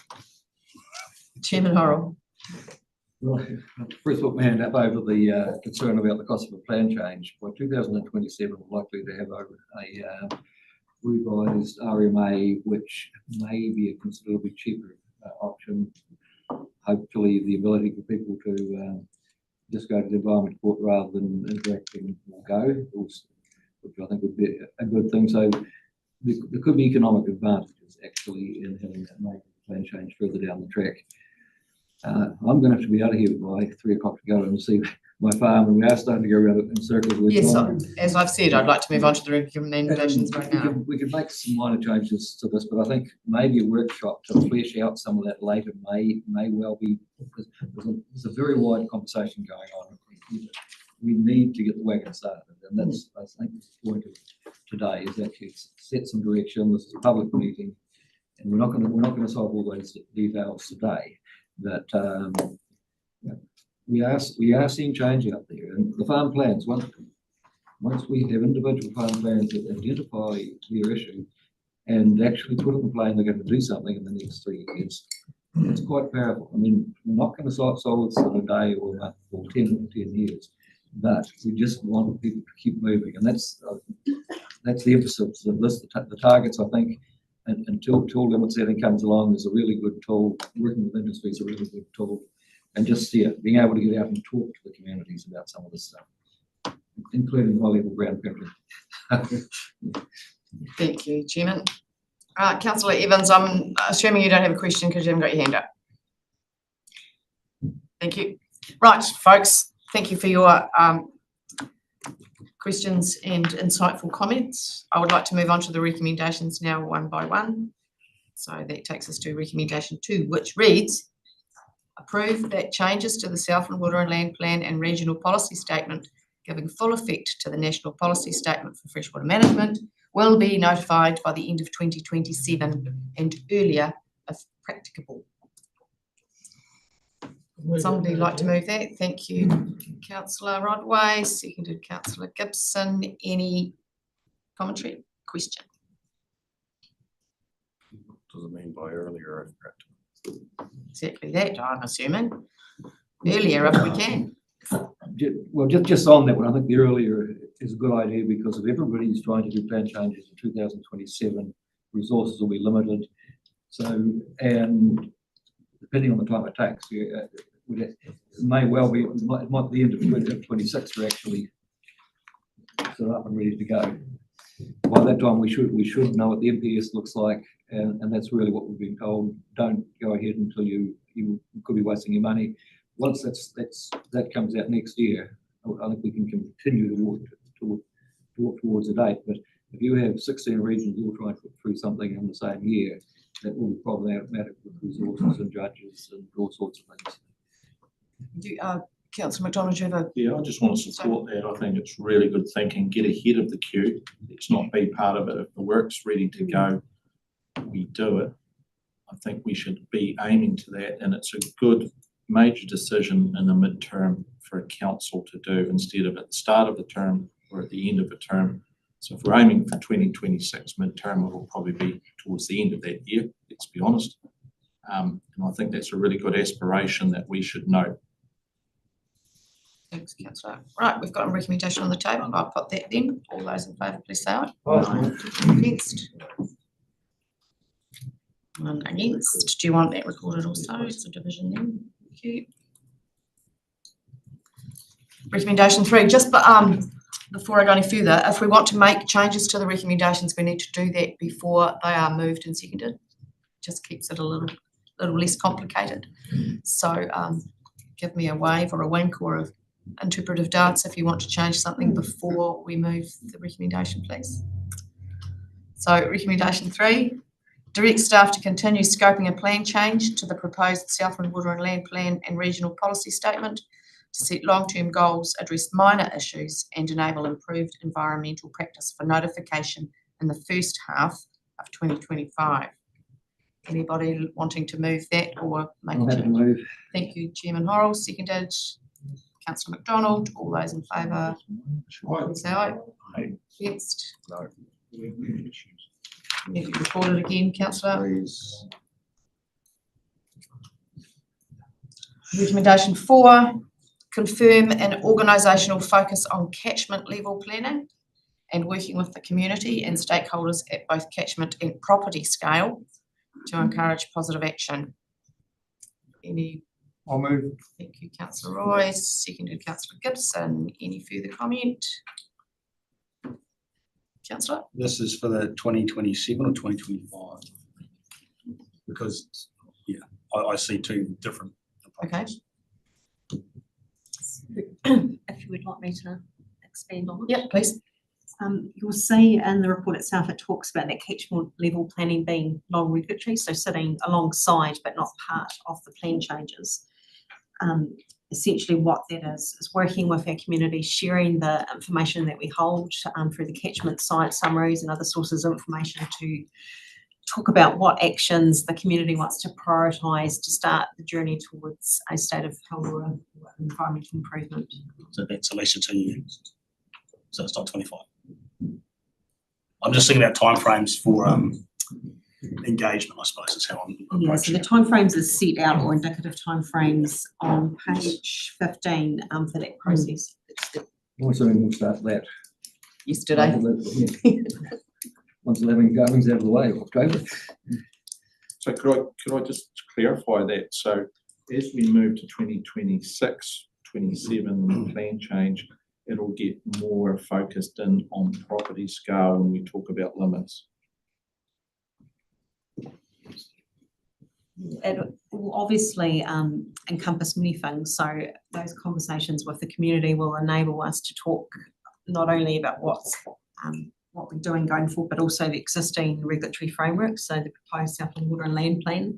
But in line with the principle that you adopted in February, we'll be talking about action at both the catchment and property scale So, yeah, be it through collective action at a catchment scale or individual action at a farm. Or industry, Yeah, right? that's right. Just supplementary, so this goes to our comms strategy, is that when we talk about catchment scale, you're going out, you're talking about that, and there will be an inevitable question, just tell me what I've got to do, tell me what I've got to do to my farm. We need to have a way of communicating that say, we will be, but that's going to inform the limits when we start to talk about property scale, and that will be the discussion with alongside the limits. Is that how we need to think about a careful approach there? You know, note the comments. I would say that the catchment science summaries don't just talk about catchment scale actions, it's actions, as I said earlier, at the property scale for industry, you know, multiple opportunities for a catchment community to make change. And do you say there'll be some workshops on that? Councillor McPhail, comment? Just in regards to, we're still talking about starting. I take it we're already in doing this. Like we have been doing this, so we're not starting. I just seem to be starting, but this is continuing. It's a word that head start. We need to start engaging. So, and let's just recognise there is in the community people have started too from this process and working through it. So I just want to. It's probably one of my likes today about that. It seems to be we're all starting today, but just want to make that clear. Thank you, Councillor. Okay, so sorry, have we got a mover and second for that recommendation? Yeah, so I'll put that recommendation then. All those in favour, please say aye. Against? Are you against? No, Oh, I'm wanting to indicate carried. I've got some things Just- to just say about five. Take a deep breath, councillor. You'll make it. Was that a unanimous decision? Yes. Thank you. Right, recommendation 5. I'm presuming, Chair, that you, sorry. Sorry, can I just? Yes, sorry, Stuart. I was just focused properly on, sorry, I know recommendation 3's already been moved. Can I just ask the question why we are addressing minor issues and not just issues, or minor and major issues? Do you want to reiterate what Celia does about the? So that's going back to what's outlined in pages 16 and 17. So identify and fixing out the implementation issues that have been identified to date to make people, to enable people to start doing the good things. Some of that might be considered by some people as more than minor, and I guess minor is probably the word that's tripping you up. So some people like to, they see a word like this, like, and I understand. I pushed him up beside it when he just before he said. Kia ora. Okay, thanks, Stuart. Thanks for clarifying. Okay, we're at recommendation 5, and I'm aware that there are 2, 4, 5 parts to recommendation 5. So, in the interest of not taking too long, I'm assuming that councillors are wanting to take A to E separately, but I might have that wrong. I'll just try and do it all in one go. Okay, great. So, Councillor Roy, you had your hand up. Yeah, no, look, by and large, I'm pretty happy with this, but I just became a bit alerted when Councillor McPhail talked about people in the community still talking about grandfathering.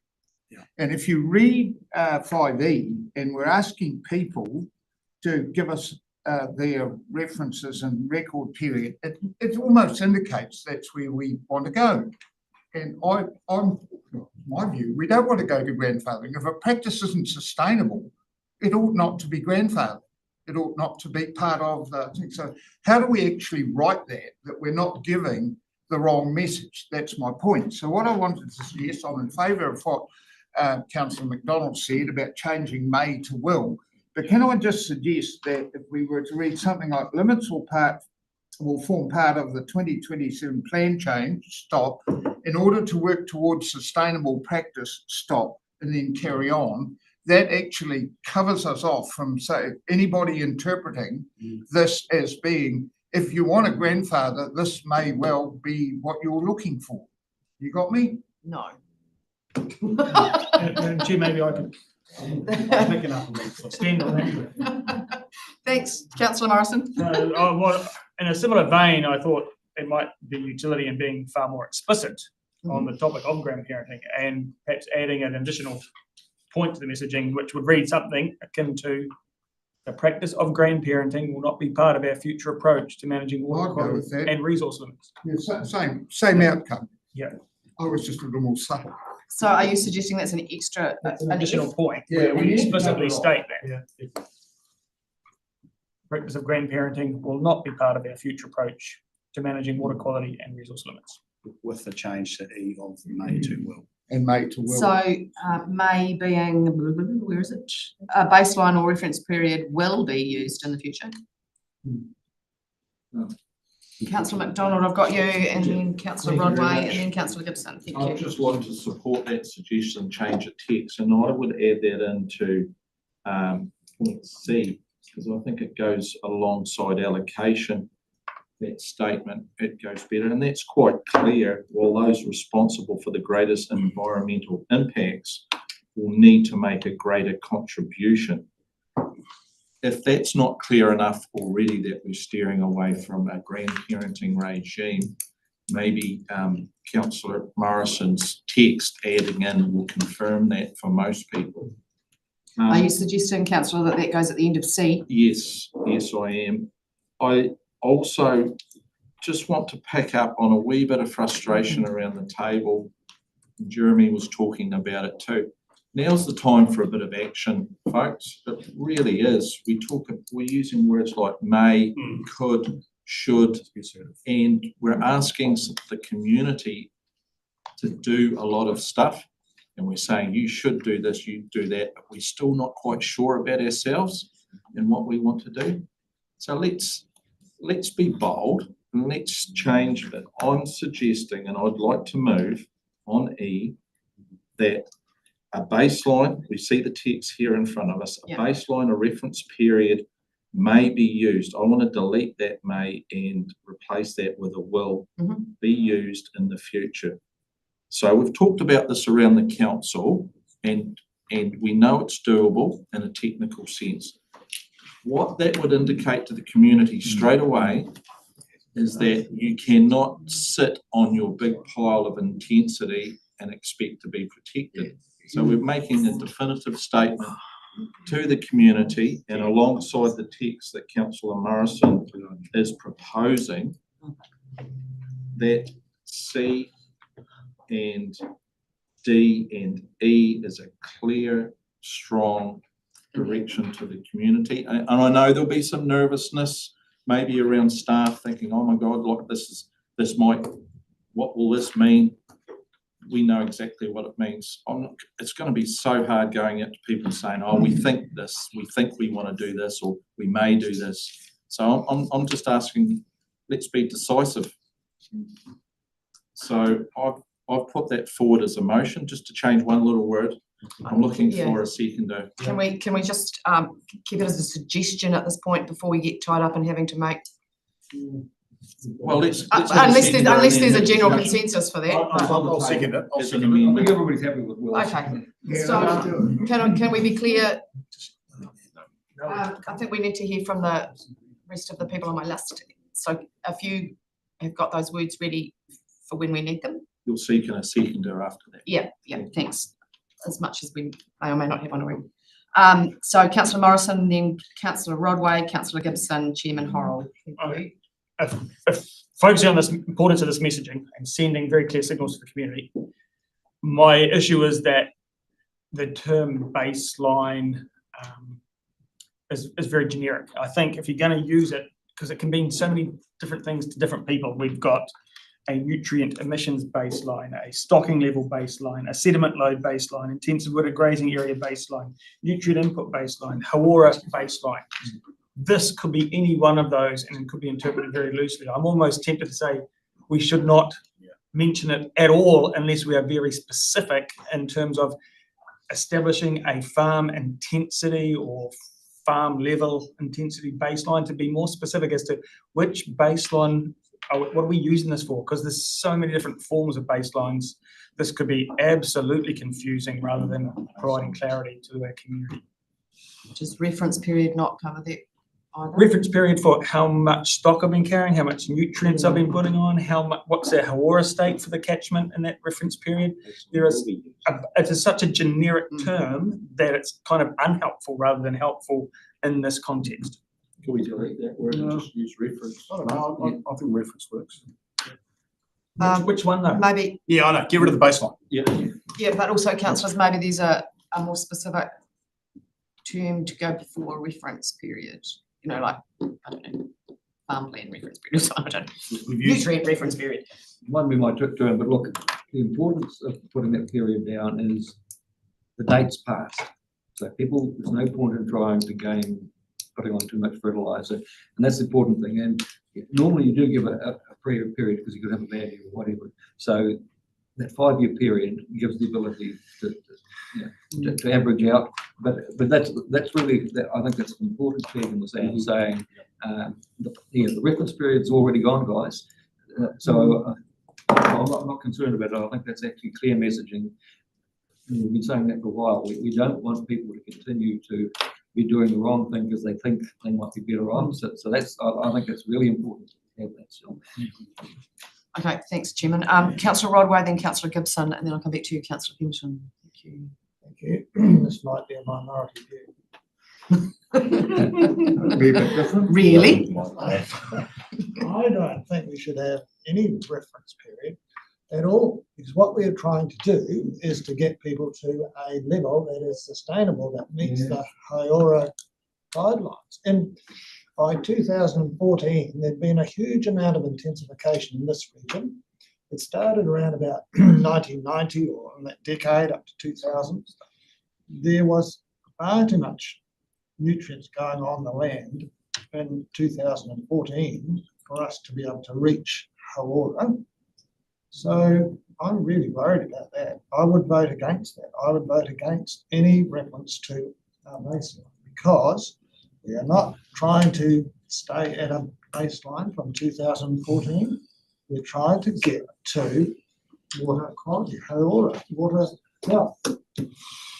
So I would say that we definish this after the word determined.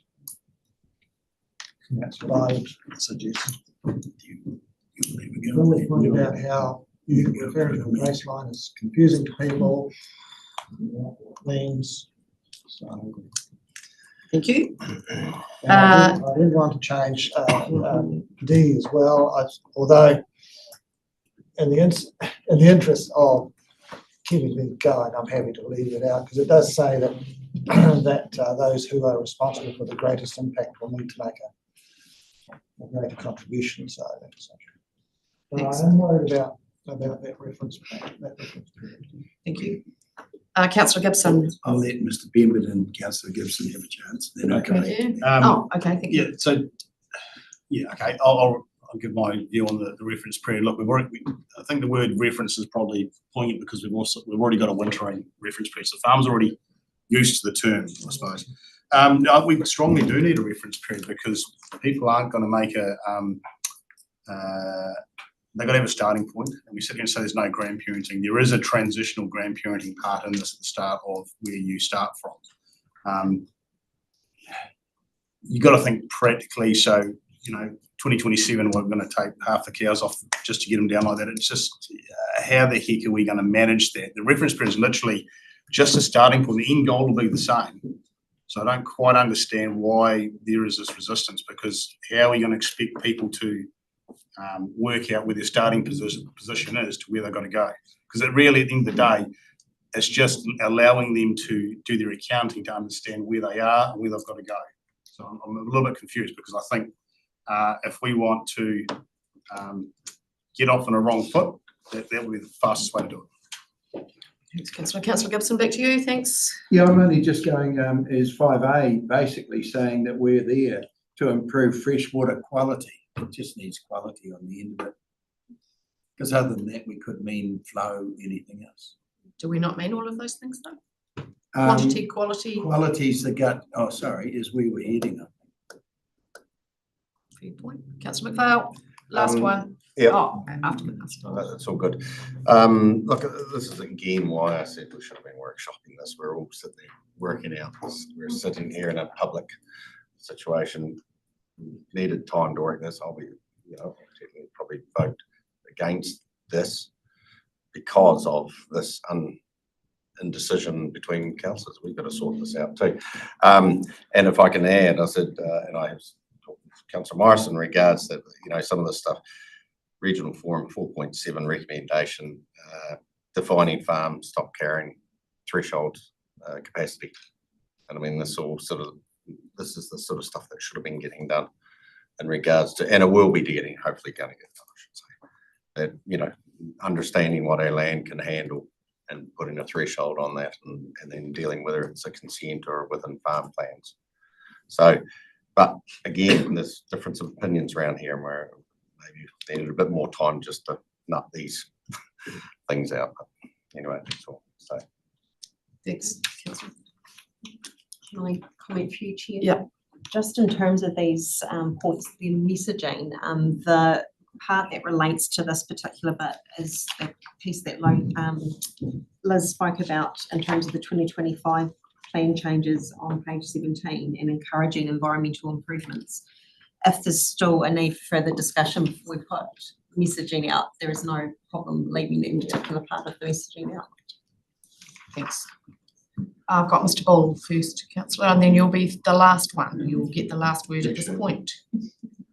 I'd just like to support Morris's suggestion that there is no reference point. And it's just harking back to talk about before when we were trying to work our way through the management plans, we talked about the percentages of improvements and such like. And no one's been able to perhaps get there or even measure that. And so I guess I'm supporting what Ross is saying, because we're not even looking behind ourselves anymore. We're looking, what's our objective and what's our finish point? What are we aiming for? Don't worry about what's back there anymore.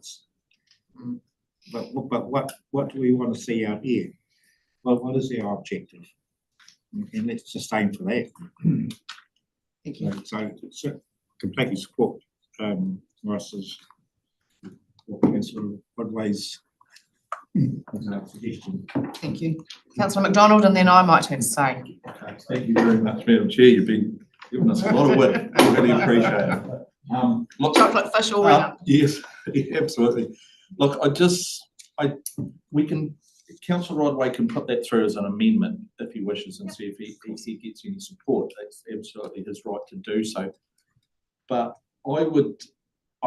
actually, the reference period is so really important. I've been in contact and for many years in tune with rural professionals, be it in real estate, farm advisors, everything. And it is that ingrained thinking. You sit on your intensity because Environment South, and this has been going on for 10 years, like Jeremy's talking. Environment Southland is going to regulate like Environment Canterbury and grandparent rights, pollution rights. So they're being advised to sit on their big pile of intensity, and if you move off that, you're going to risk losing wealth.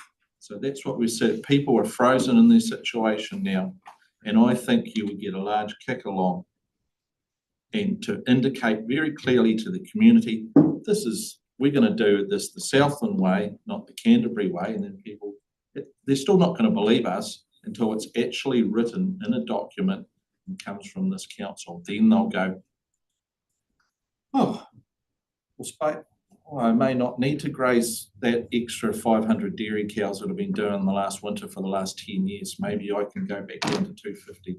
So it's sort of like the collective letting the breath out of people throughout the province. So I would, before council, I know Chairman Harold will have to get going soon, but I'd like him to be here for this. But I would suggest first on point C that we adopt what Councillor Morrison talked about, to be really clear, if it's not clear, about the grandparenting alongside at the end of C and some text there. And I'll go back to point E on the second sentence. Reference period, delete the word baseline. I think we're comfortable with deleting baseline. We delete may and put will be used for the future. That's a line in the sand. It's decisive. It's showing intent from the council. So I'm moving that right now, and I would just say to Jeremy, this is the right place to have a discussion in public. It might seem a bit confused. It's going around and around the room, but I think it's quite appropriate. So I'll move those changes. Okay. I'm just, I'm not listening. I'm just trying to see if we can get them up on the screen so that you are quite sure about what we're discussing. Thank you. That's a good idea. In the meantime, the notes I've got are that Councillor Gibson actually suggested a change to A, but I'm not picking up any support for that. There was environment self encourages and supports positive action to improve freshwater quality was what Councillor Gibson was suggesting. Is there anybody else? I think Exorcised about it's that? simple messaging. That's improved fresh water. I'm reason. I wouldn't worry either way, but I don't think adding quality. Thank you. I'll second you. Councillor Morrison, were you commenting on that, please? No? Just to observe that, for instance, in the YL, it could be quantity at times, could be the issue as well. So, Councillor Gibson, thank you for your suggestion, but that's as far as it goes. No changes to B from what I've gathered so far. Correct. And C, we are, Councillor Morrison, are you comfortable with your sentence just going on the end, or do you want to rearrange that whole? Maybe just slot it in immediately after C. I think it's to make it its own thing. Important that it stands alone as a right. So make it C, and then insert it between C and D, E, F. Yeah, right. I'll second that. Thank you. Just seeing if we can get it up the screen for you, but it may not happen. So at this point in my brain, it says, Councillor Morrison, please reword that for me. The practice of grandparenting will not be part of our future approach to managing water quality and resource limits. Easy peasy. So that would be D. Okay.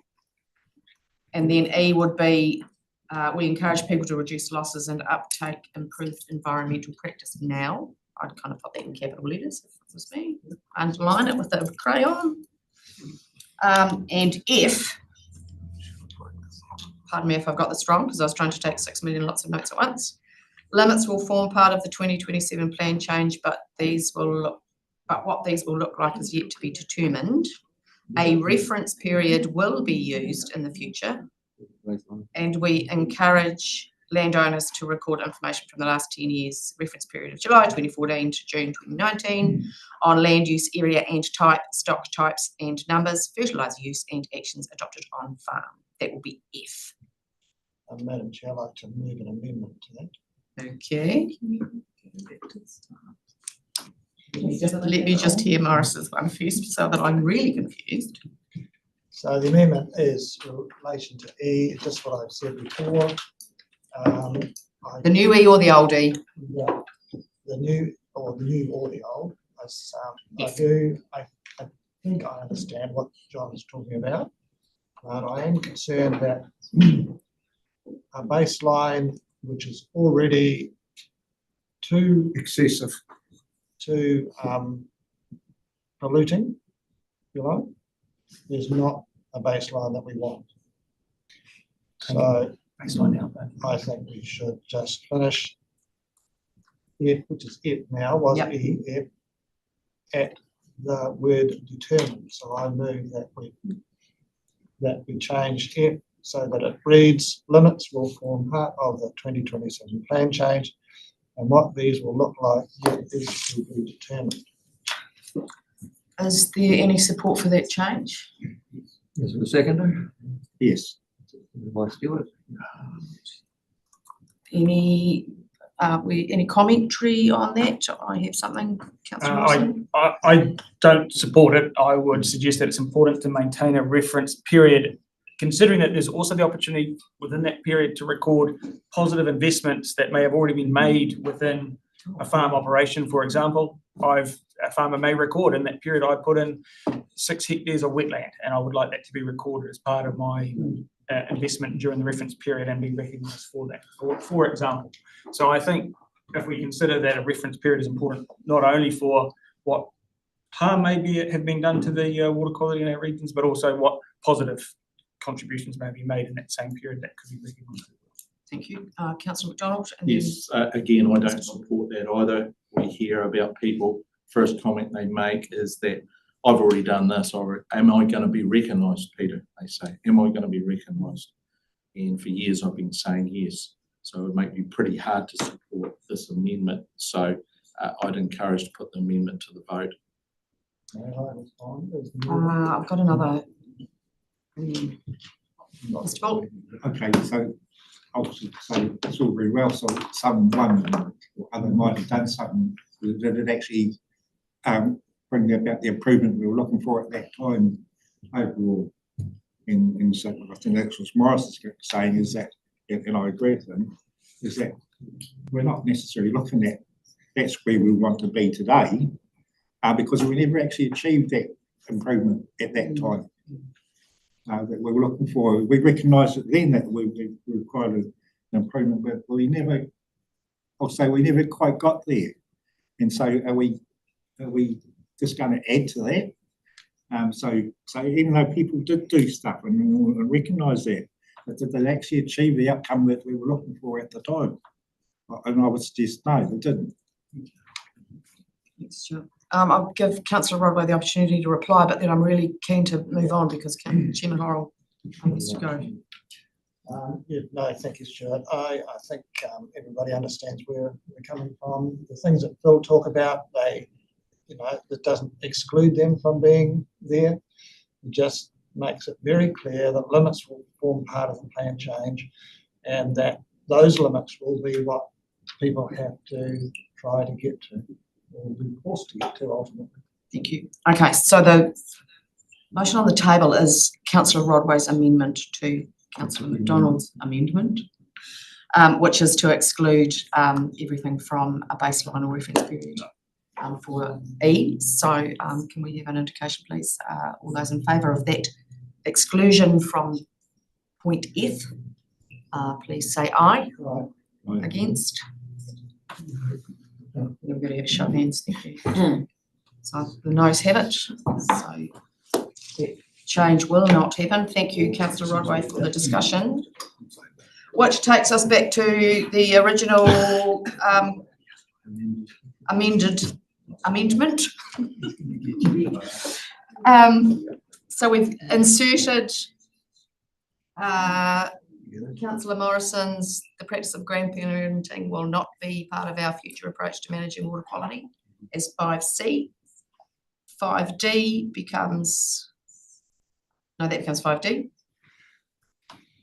5E is then we encourage people to reduce losses and uptake improved environmental practice now.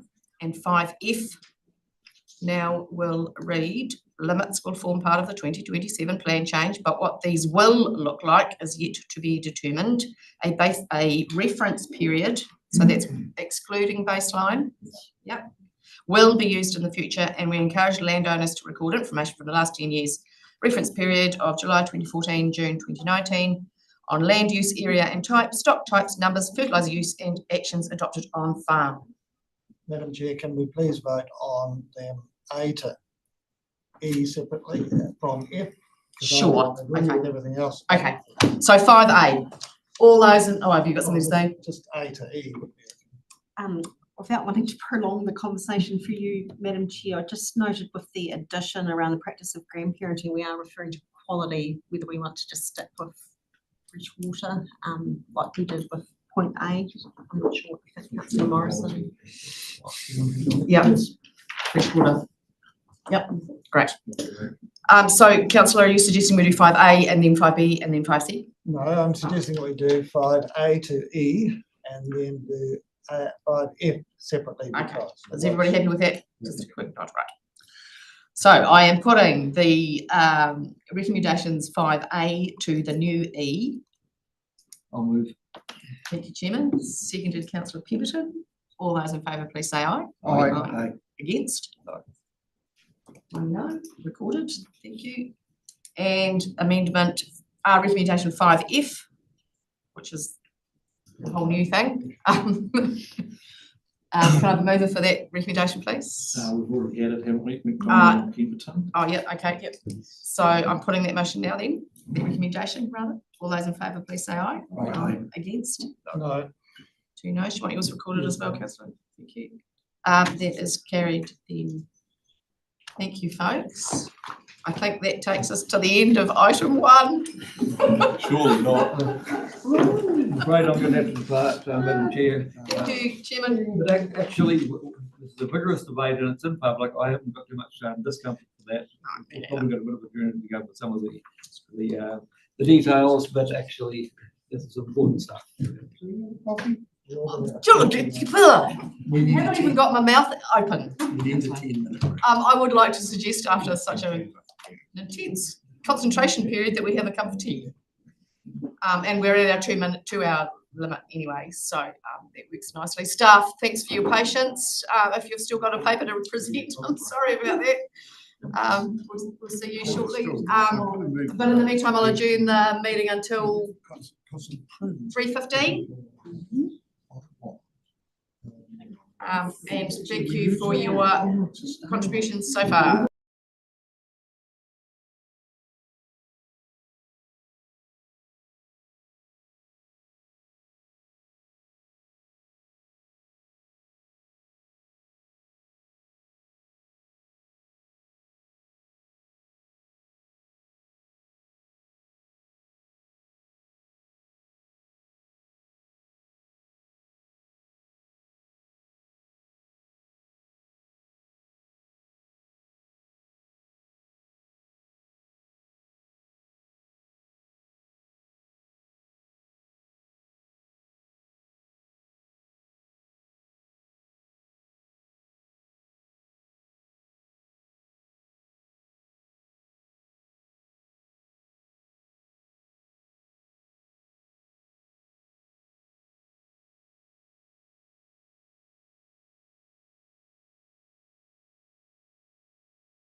councillors and staff.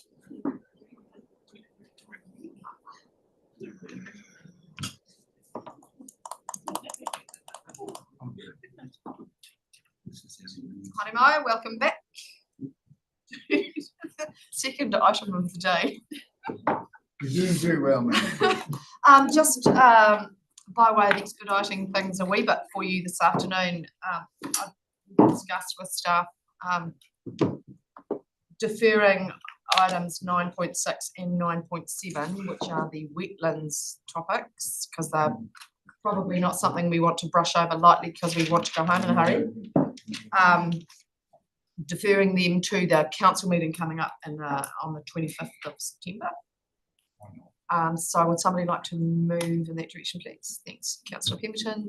Seconded Councillor McDonald. All those in favour, please say aye. Aye, against. Against, yep. Do you want that noted? It's like run behind you. Yeah, no, I'd let it go. Oh, for goodness sake. It's nothing like a bit of peer pressure. Thank you. So we will. You came over here to learn something. We will cover that off at the council meeting, and I believe there's a workshop hot on its tail, so it'll be a full day of wet feet. Thank you. Right, so 9.2 is the biocontrol application of Chilean flame creeper leaf beetle to the Environment Protection Authority. I'm loving this. Through you, Chair, Ellie Mead is away today, so we've got Jolly with us to take us through. Thanks, Jolly. Welcome. Take it away.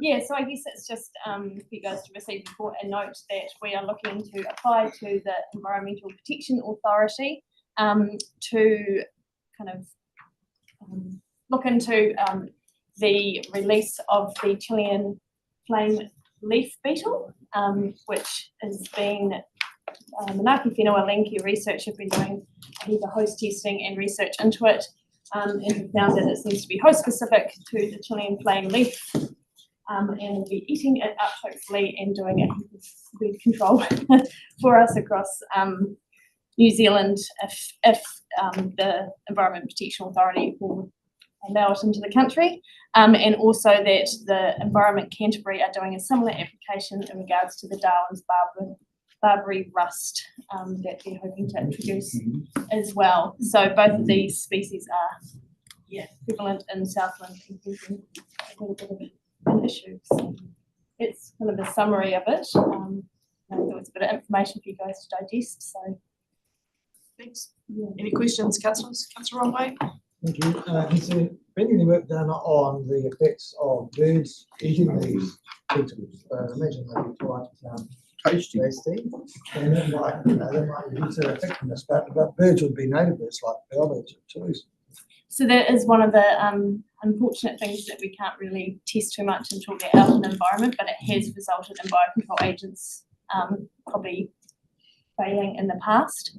I guess we just have to wait and see, and fingers crossed. They're not likely to be toxic to them. No, not that I Doesn't know have this of. effect on the Not that I know of, but it is definitely a question I can take back to Manaki Whenua.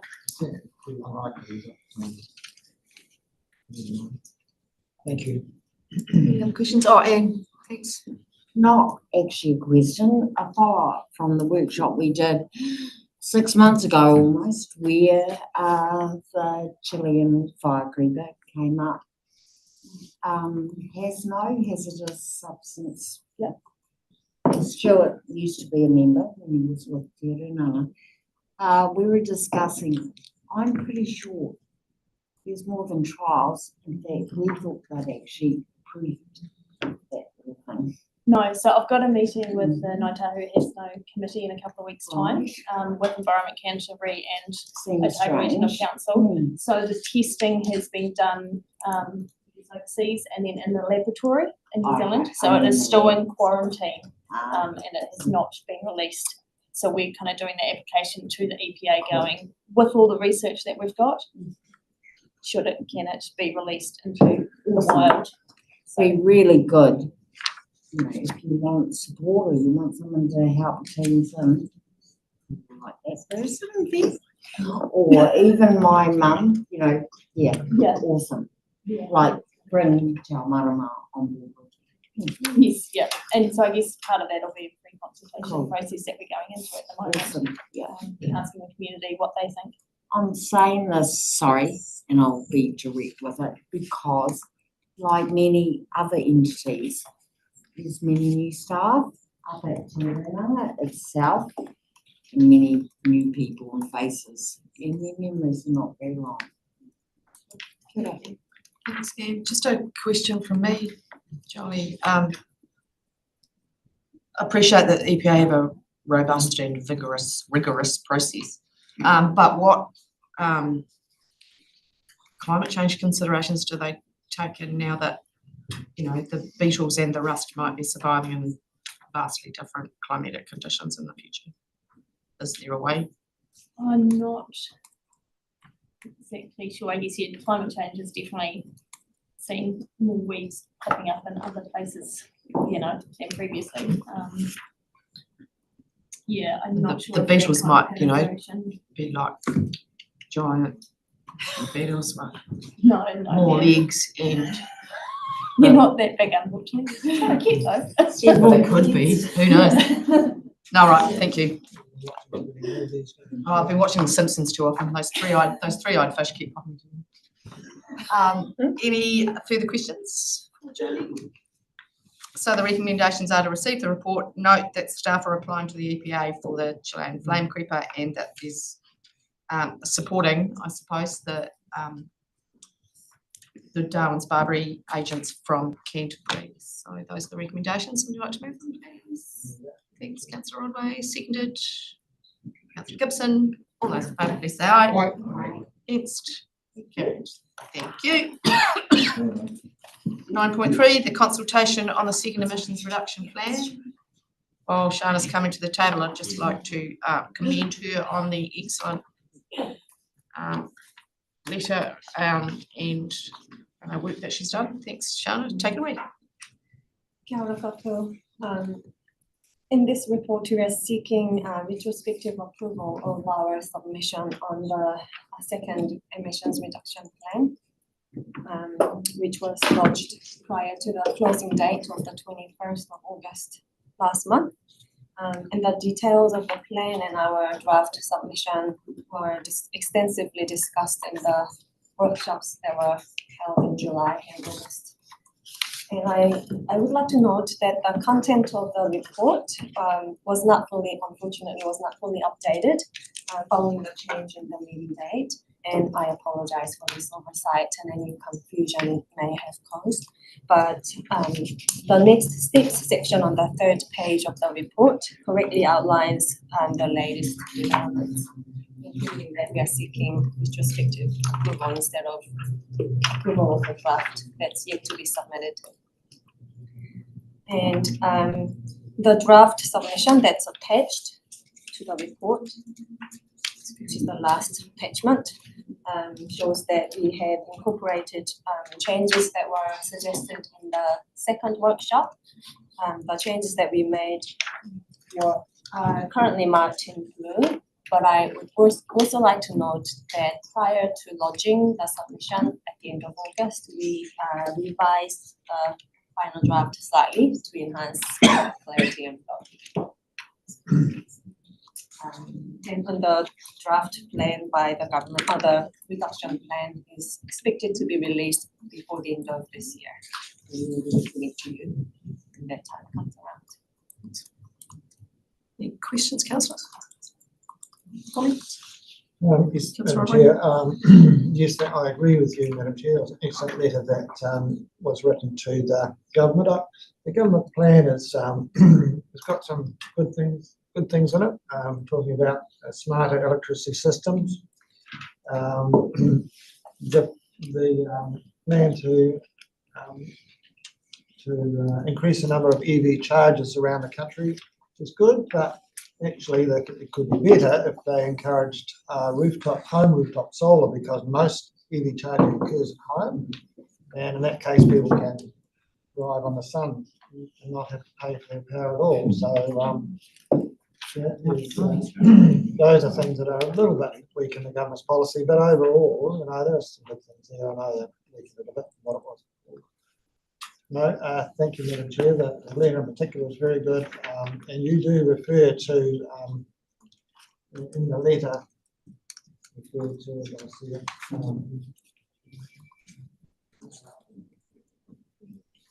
yes, on page 52 of our papers today. There's a paragraph in blue there about the energy sector and incentivising more distributed energy, which is really good. And we talked about this at meetings yesterday, and there was a booklet that's just come out recently, supported by the one of the economists at PCE and also at the Reserve Bank, about how rooftop solar could really be a game changer in the whole country. So it's really good that we've supported that. Thanks, Councillor. Any other comments or questions? Mr. Bull? I support the recommendation here for second emissions reduction plan. I guess, and I can't find quite one last week, but one of the papers or someone in this paper was talking about the likelihood of not reaching the third part of the plan. And I guess I had to note to myself, it's not an option not to reach that third part. Somewhere, somehow we must get there. Also note to oneself, it's all very well for us to be plugging in our electric cars and that, but what's going to happen with that waste stream that's already building and building and building? And that's, I mean, I hear people talking about when these things go on fire and such like, and are they, as they sit there, going to go on fire, and what's the emissions going to be like? What starts coming from them? If they've got them in a waste pile somewhere and one goes on fire, what's going to happen to the rest of them? Probably a whole lot of them going to go on fire. What's the emission going to be like from there? So I guess I'm just concerned about the waste stream once again. Hey, I hate nuclear power, and one of the main things is because of the waste stream of that. Well, seems like we're going down the same track here. So I stand to be corrected, but we've got nothing. There doesn't seem to be any plan at all in that waste stream that's been just starting to pile up. But support the direction we're heading in right now, but I don't know. Precautionary. It's better that we have to go somewhere with it, but where are we going with this? So unknown territory, isn't it? Yeah. Thank you. Any other? Councillor McDonald, sorry. Just a wee comment to what Stu said. I think, and I've said it before in this room when we're talking about this topic, is that all our good solutions and our good answers are past. You know, we're making decisions now that they're not the primary best decisions. They're all gone. So it's the net benefit that we look at. It's the net benefit. You highlighted about problems about the batteries and electric vehicles. Yeah, they're certainly there, but for a lot of people around the world, it's the putting of the carbon dioxide out into the atmosphere and warming their temperature, changing their weather. So, no good decisions there, but it's just the best of a bad bunch, probably. Thanks, Councillor. It's pretty inspiring stuff. Yeah. This time of the day. Thank you very much. Somebody like to move those recommendations? That's just the post. I will. Approval. Thank you. Councillor Roy, seconded Councillor Gibson. All those in favour, please say aye. Aye. Against? Carried. Thanks very much, Shana. And are you staying for the next one? Yep, sure. So 9.4, the letter of support for the PCE's recommendations on freshwater models. Thanks, Rachel. So I'll get Shana to talk through this in a second, but just wanted to note that I've met with the team down at Te Marama this morning, and they advised that Ngāi Tahu Ki Murihiku has feedback directly to the PCE on that report. So it suggested that perhaps we amend the letter to include a statement that we request that this letter from Environment Southland is read alongside the feedback from Ngāi Tahu Ki Murihiku. Is everybody okay with that? General agreement? Thank you. Right, Shana, take us away. So this report is a response to the request made during the previous strategy and policy committee meeting, in which staff delivered a summary of the parliamentary commissioner's report on the use of freshwater models. So we would like to, councillors wished to prepare a letter of support to send to the Ministry for the Environment. And the content is relatively brief and it's pitched at a high level, as that was considered appropriate in the misuse of our resources. It's quite a short report, so I will take that as read and I'll be happy to take any questions or suggestions. Thank you. Any questions or comment? I have, and that last italicized paragraph is really was why I was keen on pursuing the matter, because the having a centre for modelling seems to me to be very sensible. So I'm pleased that we've got that included. Anything else? Otherwise we could have that moved. Thank you. Thank you, Councillor Rodway. Seconded, Councillor Morrison. All those in favour, please say aye. Aye. Against? Carried. Thank you. Doing his best to cause trouble. Oh dear. 9.5 is the Regional Coastal Plan Review update. Another matter dear to my heart. Thank you, Liz, who is not Nick. This is really just an update report from progress from last time we met. At the last Strategy and Policy Committee meeting, there was a request to be a bit more explicit in terms of what we're doing in relation to recommendations on Plan Change 5. So that's been included in this paper. The Fiordland working group, so there's a working group of key stakeholders in the Fiordland area that is going to discuss surface water activities and carrying capacity in Fiordland. That first meeting is scheduled to happen Friday, so that's underway, and so it's going to be a series of conversations with them on that and addressing a number of these issues. That group's just a sounding board and an information gathering place. It's definitely not a decision making forum, so any outcomes from that will be brought to you. But yeah, otherwise, happy to take the report as well. Thank you. Any questions? I have one. Given that yesterday we discussed the lack of response from the Minister re PC5, and we've requested staff to write a letter to the Minister to jog memory, would it be appropriate for that group to consider doing something similar, or is it out of scope for that group? I just think the more voices are raising that, elevating that topic for the Minister, the better. We can raise it with them, however, they're not a representative group. So they might want to do it on behalf of their own individual. We have drafted our letter. It's left the building before we managed to get him to sign it, but we have got it there ready to go. Or just maybe if it can just be an item of discussion that might. We can raise that as well. I think the more voices are encouraging the Minister to get that signed off, the better, I would think. Thank you. Any other questions or comments? Interesting to see what that comes out with, actually, isn't it? Somebody like to move those recommendations then, please, or the recommendation. Thanks, Councillor McDonald, seconded.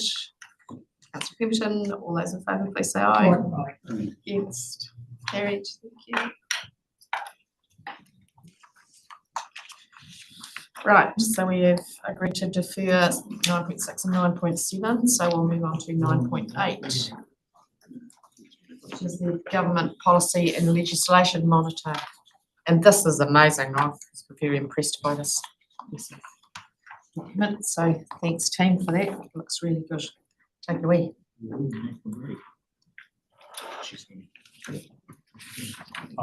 Thanks, Madam Chair. Yeah, just an update on the latest policy monitor. So we try and do it every 6 weeks. So yeah, there's a snapshot in time and things may have moved a little bit since the monitor was done. We've done some great work pulling it together, and tried to make it a reasonably quick read for councillors by highlighting the red text, which is the amendments since the last version of the MIRA came out. So the context is there, but I'm going to draw your attention to anything that's sort of changed in the interim. So if Shannon's got any comments and answer any questions.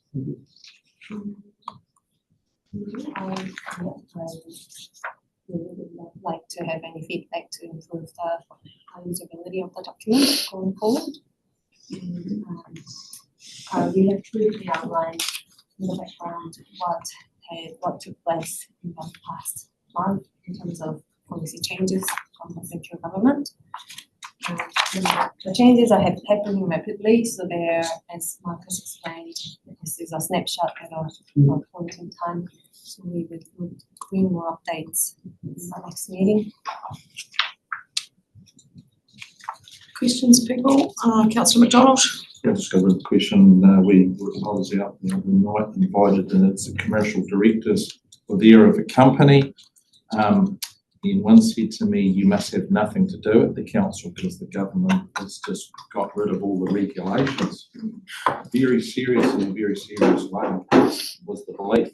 And I said, actually, the activity is more and growing.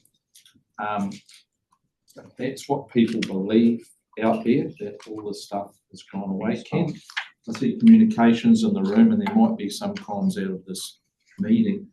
Can we sort of include that things are still really active?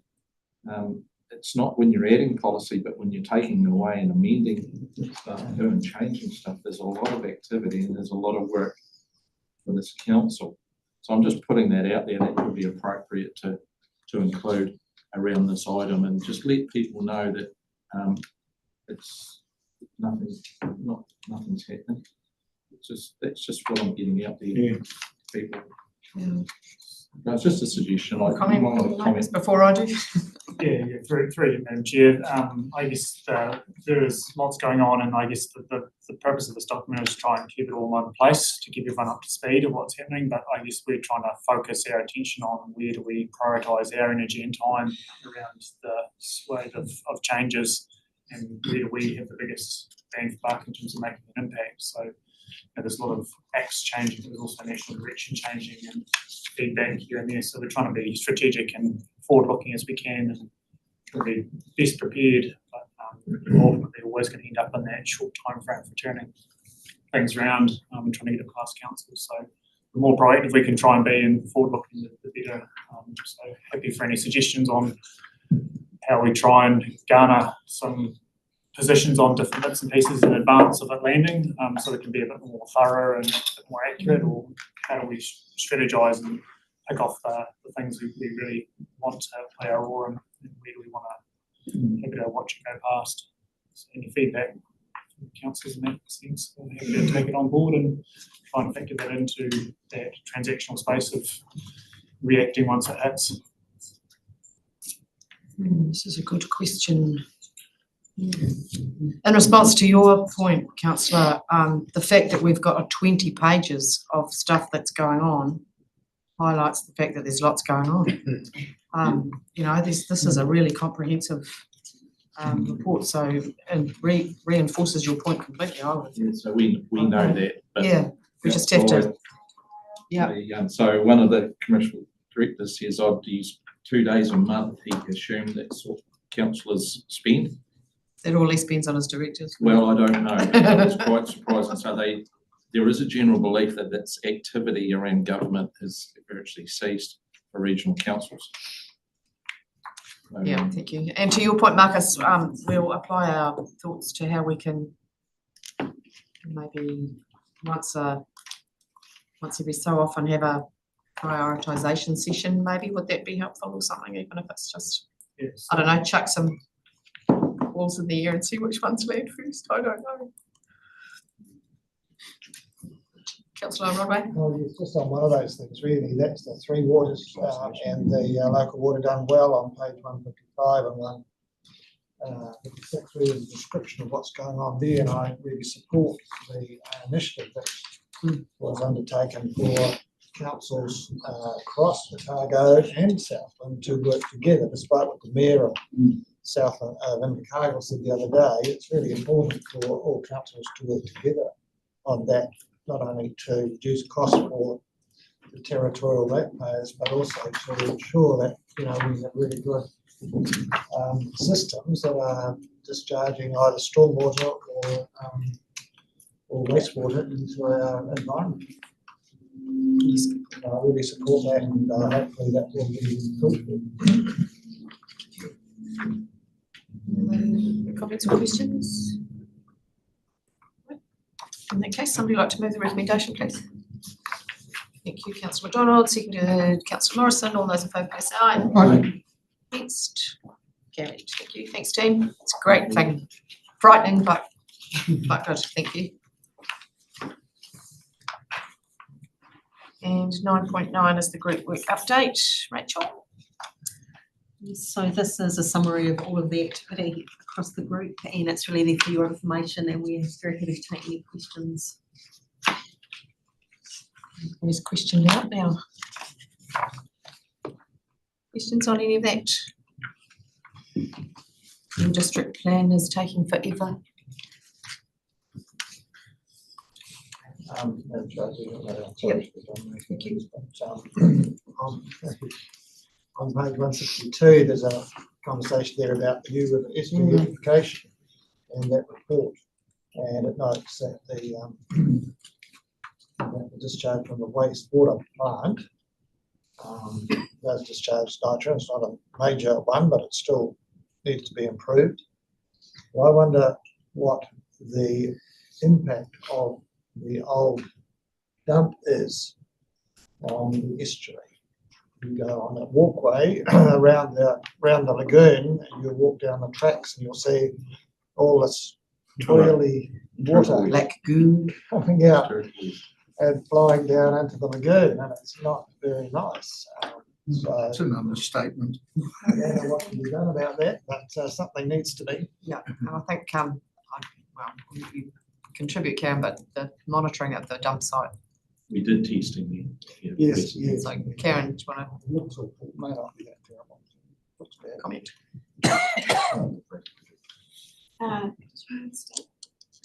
So through your manager, yes, so we have done a preliminary survey of the potential impacts of the old enclosed Cape City landfill. Just trying to remember what those results showed, but it did show sort of some discharges occurring, which you can kind of see when you go out there. But what that study didn't really do was test the actual into the main body of the estuary. So it was quite kind of limited in how much that actually told us. But there is so Rachel may want to comment, a project going on with Cape City and others to do further work to better understand that. Do you want to comment? I was actually thinking maybe that would be a useful one for us to bring a report back specifically on that, and it involves staff from other teams as well. That'd be great. Councillor McDonald? Yeah, look, I really support that idea of that report. I remember we had a bus trip as councillors some time ago, and I was quite perturbed seeing that turquoise ooze leachate coming out of the dump, people walking their dogs, biking, walking over the top of it, and I thought maybe we should look before we found out exactly what it is, even put some signs up. That could be a first step until we really get to understand it. So look, support a workshop anyway, and hopefully. I have a slightly random thing that's not in the paper, but it's just occurred to me. As an urban journal representative, I'm perplexed, and as are many of my constituents, by the car storage facilities along Bay Road and Prestonville. And I'm wondering what science, what testing we've got around those dump cars. I don't know what they're called. They're just storage. Wreckers, like They're just car storage wreckers, of yeah, dead they are. cars. Just wondering if we could investigate what research we've got on any of the testing in those for those. Yep, so I think through Madam Chair, we'll come back with some Yeah, information thank on you. that. Yeah. But we do testing of heavy metals and sediments in the estuary, so there is kind of routine testing that is really specific to that one activity. But in terms of some of those potential contaminants getting into the estuary from the city as a whole, there is some testing around. Cool, so sometime, we've got time, thank you. Councillor Rodway and then Councillor McDonald. As a member of, I used to be a member of the Otakara Landcare Group, we wrote a letter to the City Council and I think to ES as well about that very issue. But one of the things that we were concerned about was that if they happen to catch on fire, there could be quite a disastrous result. And I don't think, people are not perhaps thinking about that too much, but there's a lot of nasty chemicals released into the atmosphere and ideally they shouldn't be there at all. And I don't know what we can do with it. They're not only on Bay Road, but they're on Prestonville. There doesn't seem to be anything much we can do about it. The government's just introduced a new tyre recycling scheme, which is really good. But a car recycling scheme would be great as well. It's Stuart before talking about the build-up of rubbish, and this is this is a real issue, I think. Councillor McDonald. Yeah, I just want to support that, a fresh look at that, and whether or not it is grounds for contaminated sites, like we have in a registry across the region. So, we need to draw down on that. Thanks. Mr. Ball. Well, I don't know how relevant this is, but you started it. Yes. The stuff that's received into the waste treatment plant and then cargo that discharges into the estuary that comes from the Browns disposal refuge site. There's two tanker loads a day on a dry day go into that site in Invercargill, and on a wet day apparently there's like 4 tanker loads go there. Had a tour through there and asked them what do they do in treatment. They said we don't do any treatment to it at all, it just passes through the site. So can you imagine what's coming out, the leachate coming out of that site? They do not treat it, it goes straight through the site and there is no treatment at all of it, it goes straight into the stream. So interesting. Surely there are consent conditions that would. I'll just, if I Councillor could just McDonald. make, yes, please make, if I could make a comment to that. I just wonder when I see a lot of the commentary, like we all see in councils and territorial authorities talking about nothing to see here with our two waters. We're compliant, everything's fine for the future. We don't need to work with others because we're all good. I often wonder, is that discussion part of the status quo where we are, or are they looking forward to the problems they're going to have to mitigate and to deal with, and still will they make those comments? Quite often when we talk about things, we talk about as they are now, but we need to look forward into the future, and that's we do that with fresh water. I wonder if other councils do that with their wastewater. So you highlighted an issue about putting waste into water. It's not going to be acceptable in the future, and people should be amending their language to incorporate that, I feel, but that's just a comment. So we've got a bit of a free rein there, so I just thought I'd Everybody's starting to listen about that. Through you. Yeah, Madam thanks, Chair, Rachel. We can pick up all those various threads in a report back on the new river history. Yeah, yes, thank you. Madam Chair. Yep. Right, on page 165, under number 10, science strategy and investigations, there's a mention of a Waihao River bioenergetic model. It's actually there twice, which is quite encouraging because I'm wondering when it will be available and completed. I know the field work's been done and it's just a matter of doing the analysis and coming up with the results. I thought it was going to be this year sometime, but it would be good to get a bit of an update on that. Yeah, so through Madam Chair, that work is proceeding as you just mentioned. So some of the field work has all been done and they're processing the data.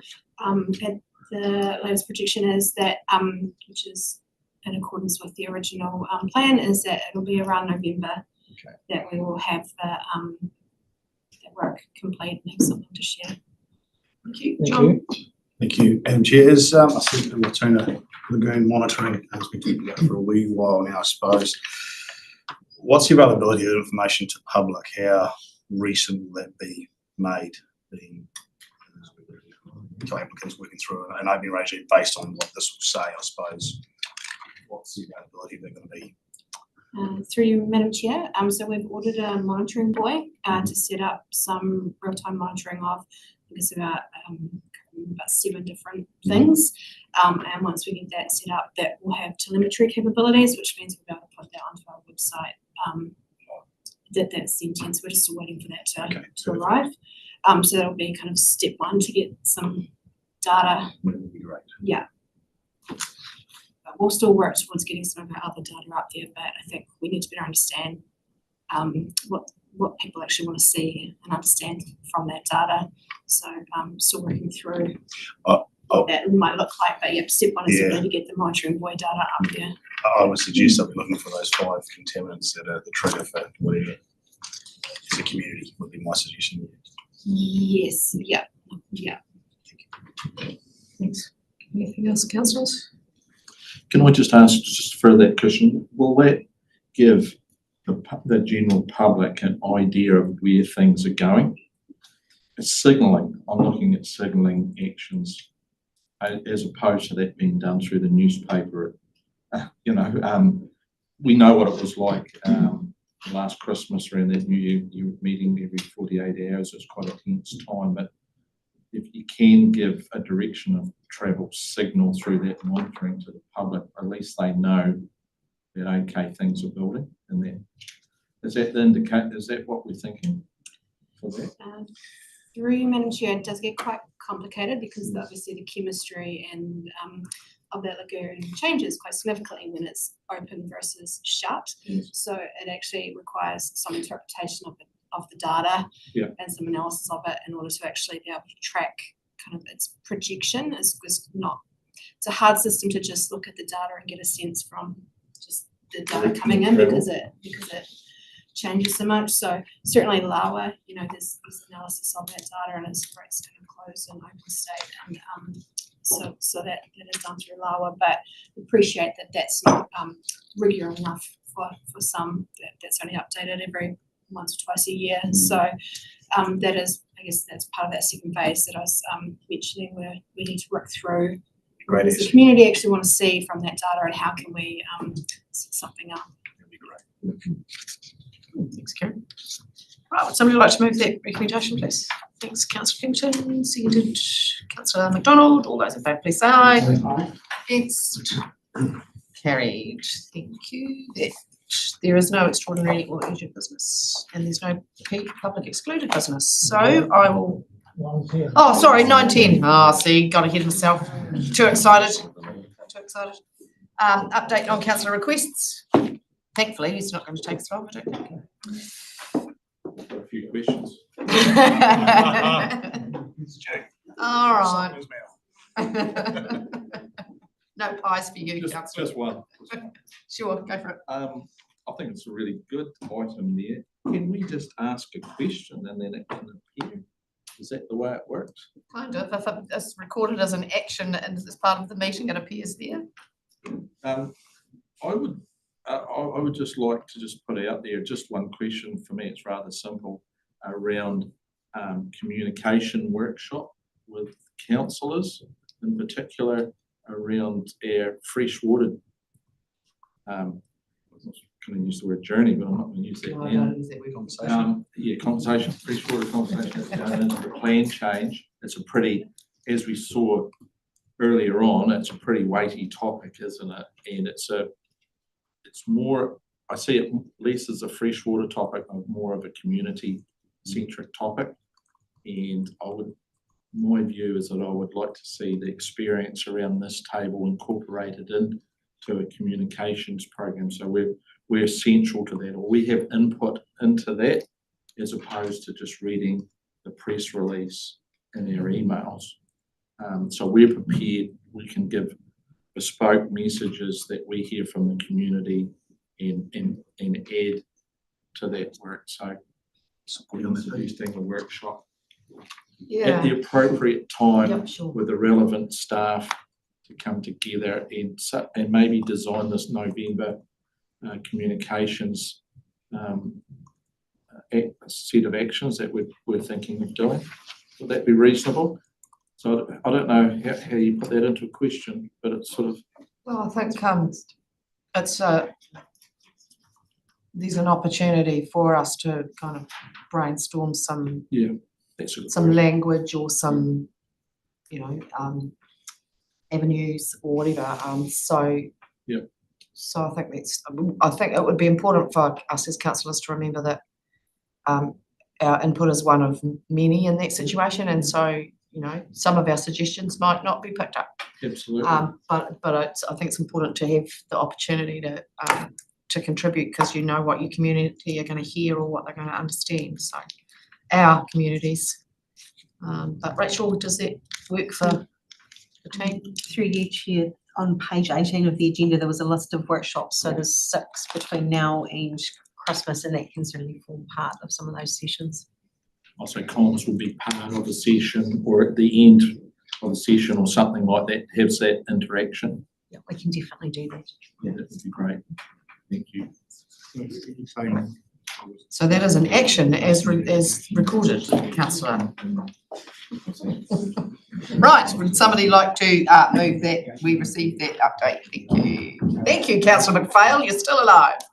Councillor Morrison second. All those in favour, please say aye. Aye. Against, carried. Thank you. Now I can close the meeting with kia whakaarea te tapu, kia turuki whakataha ai, kia turuki whakataha ai, kia wātea ai te a.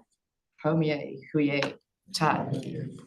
Got it, everybody. Thank you for Thank you. Thank you. We're through. an interesting day. Johnny.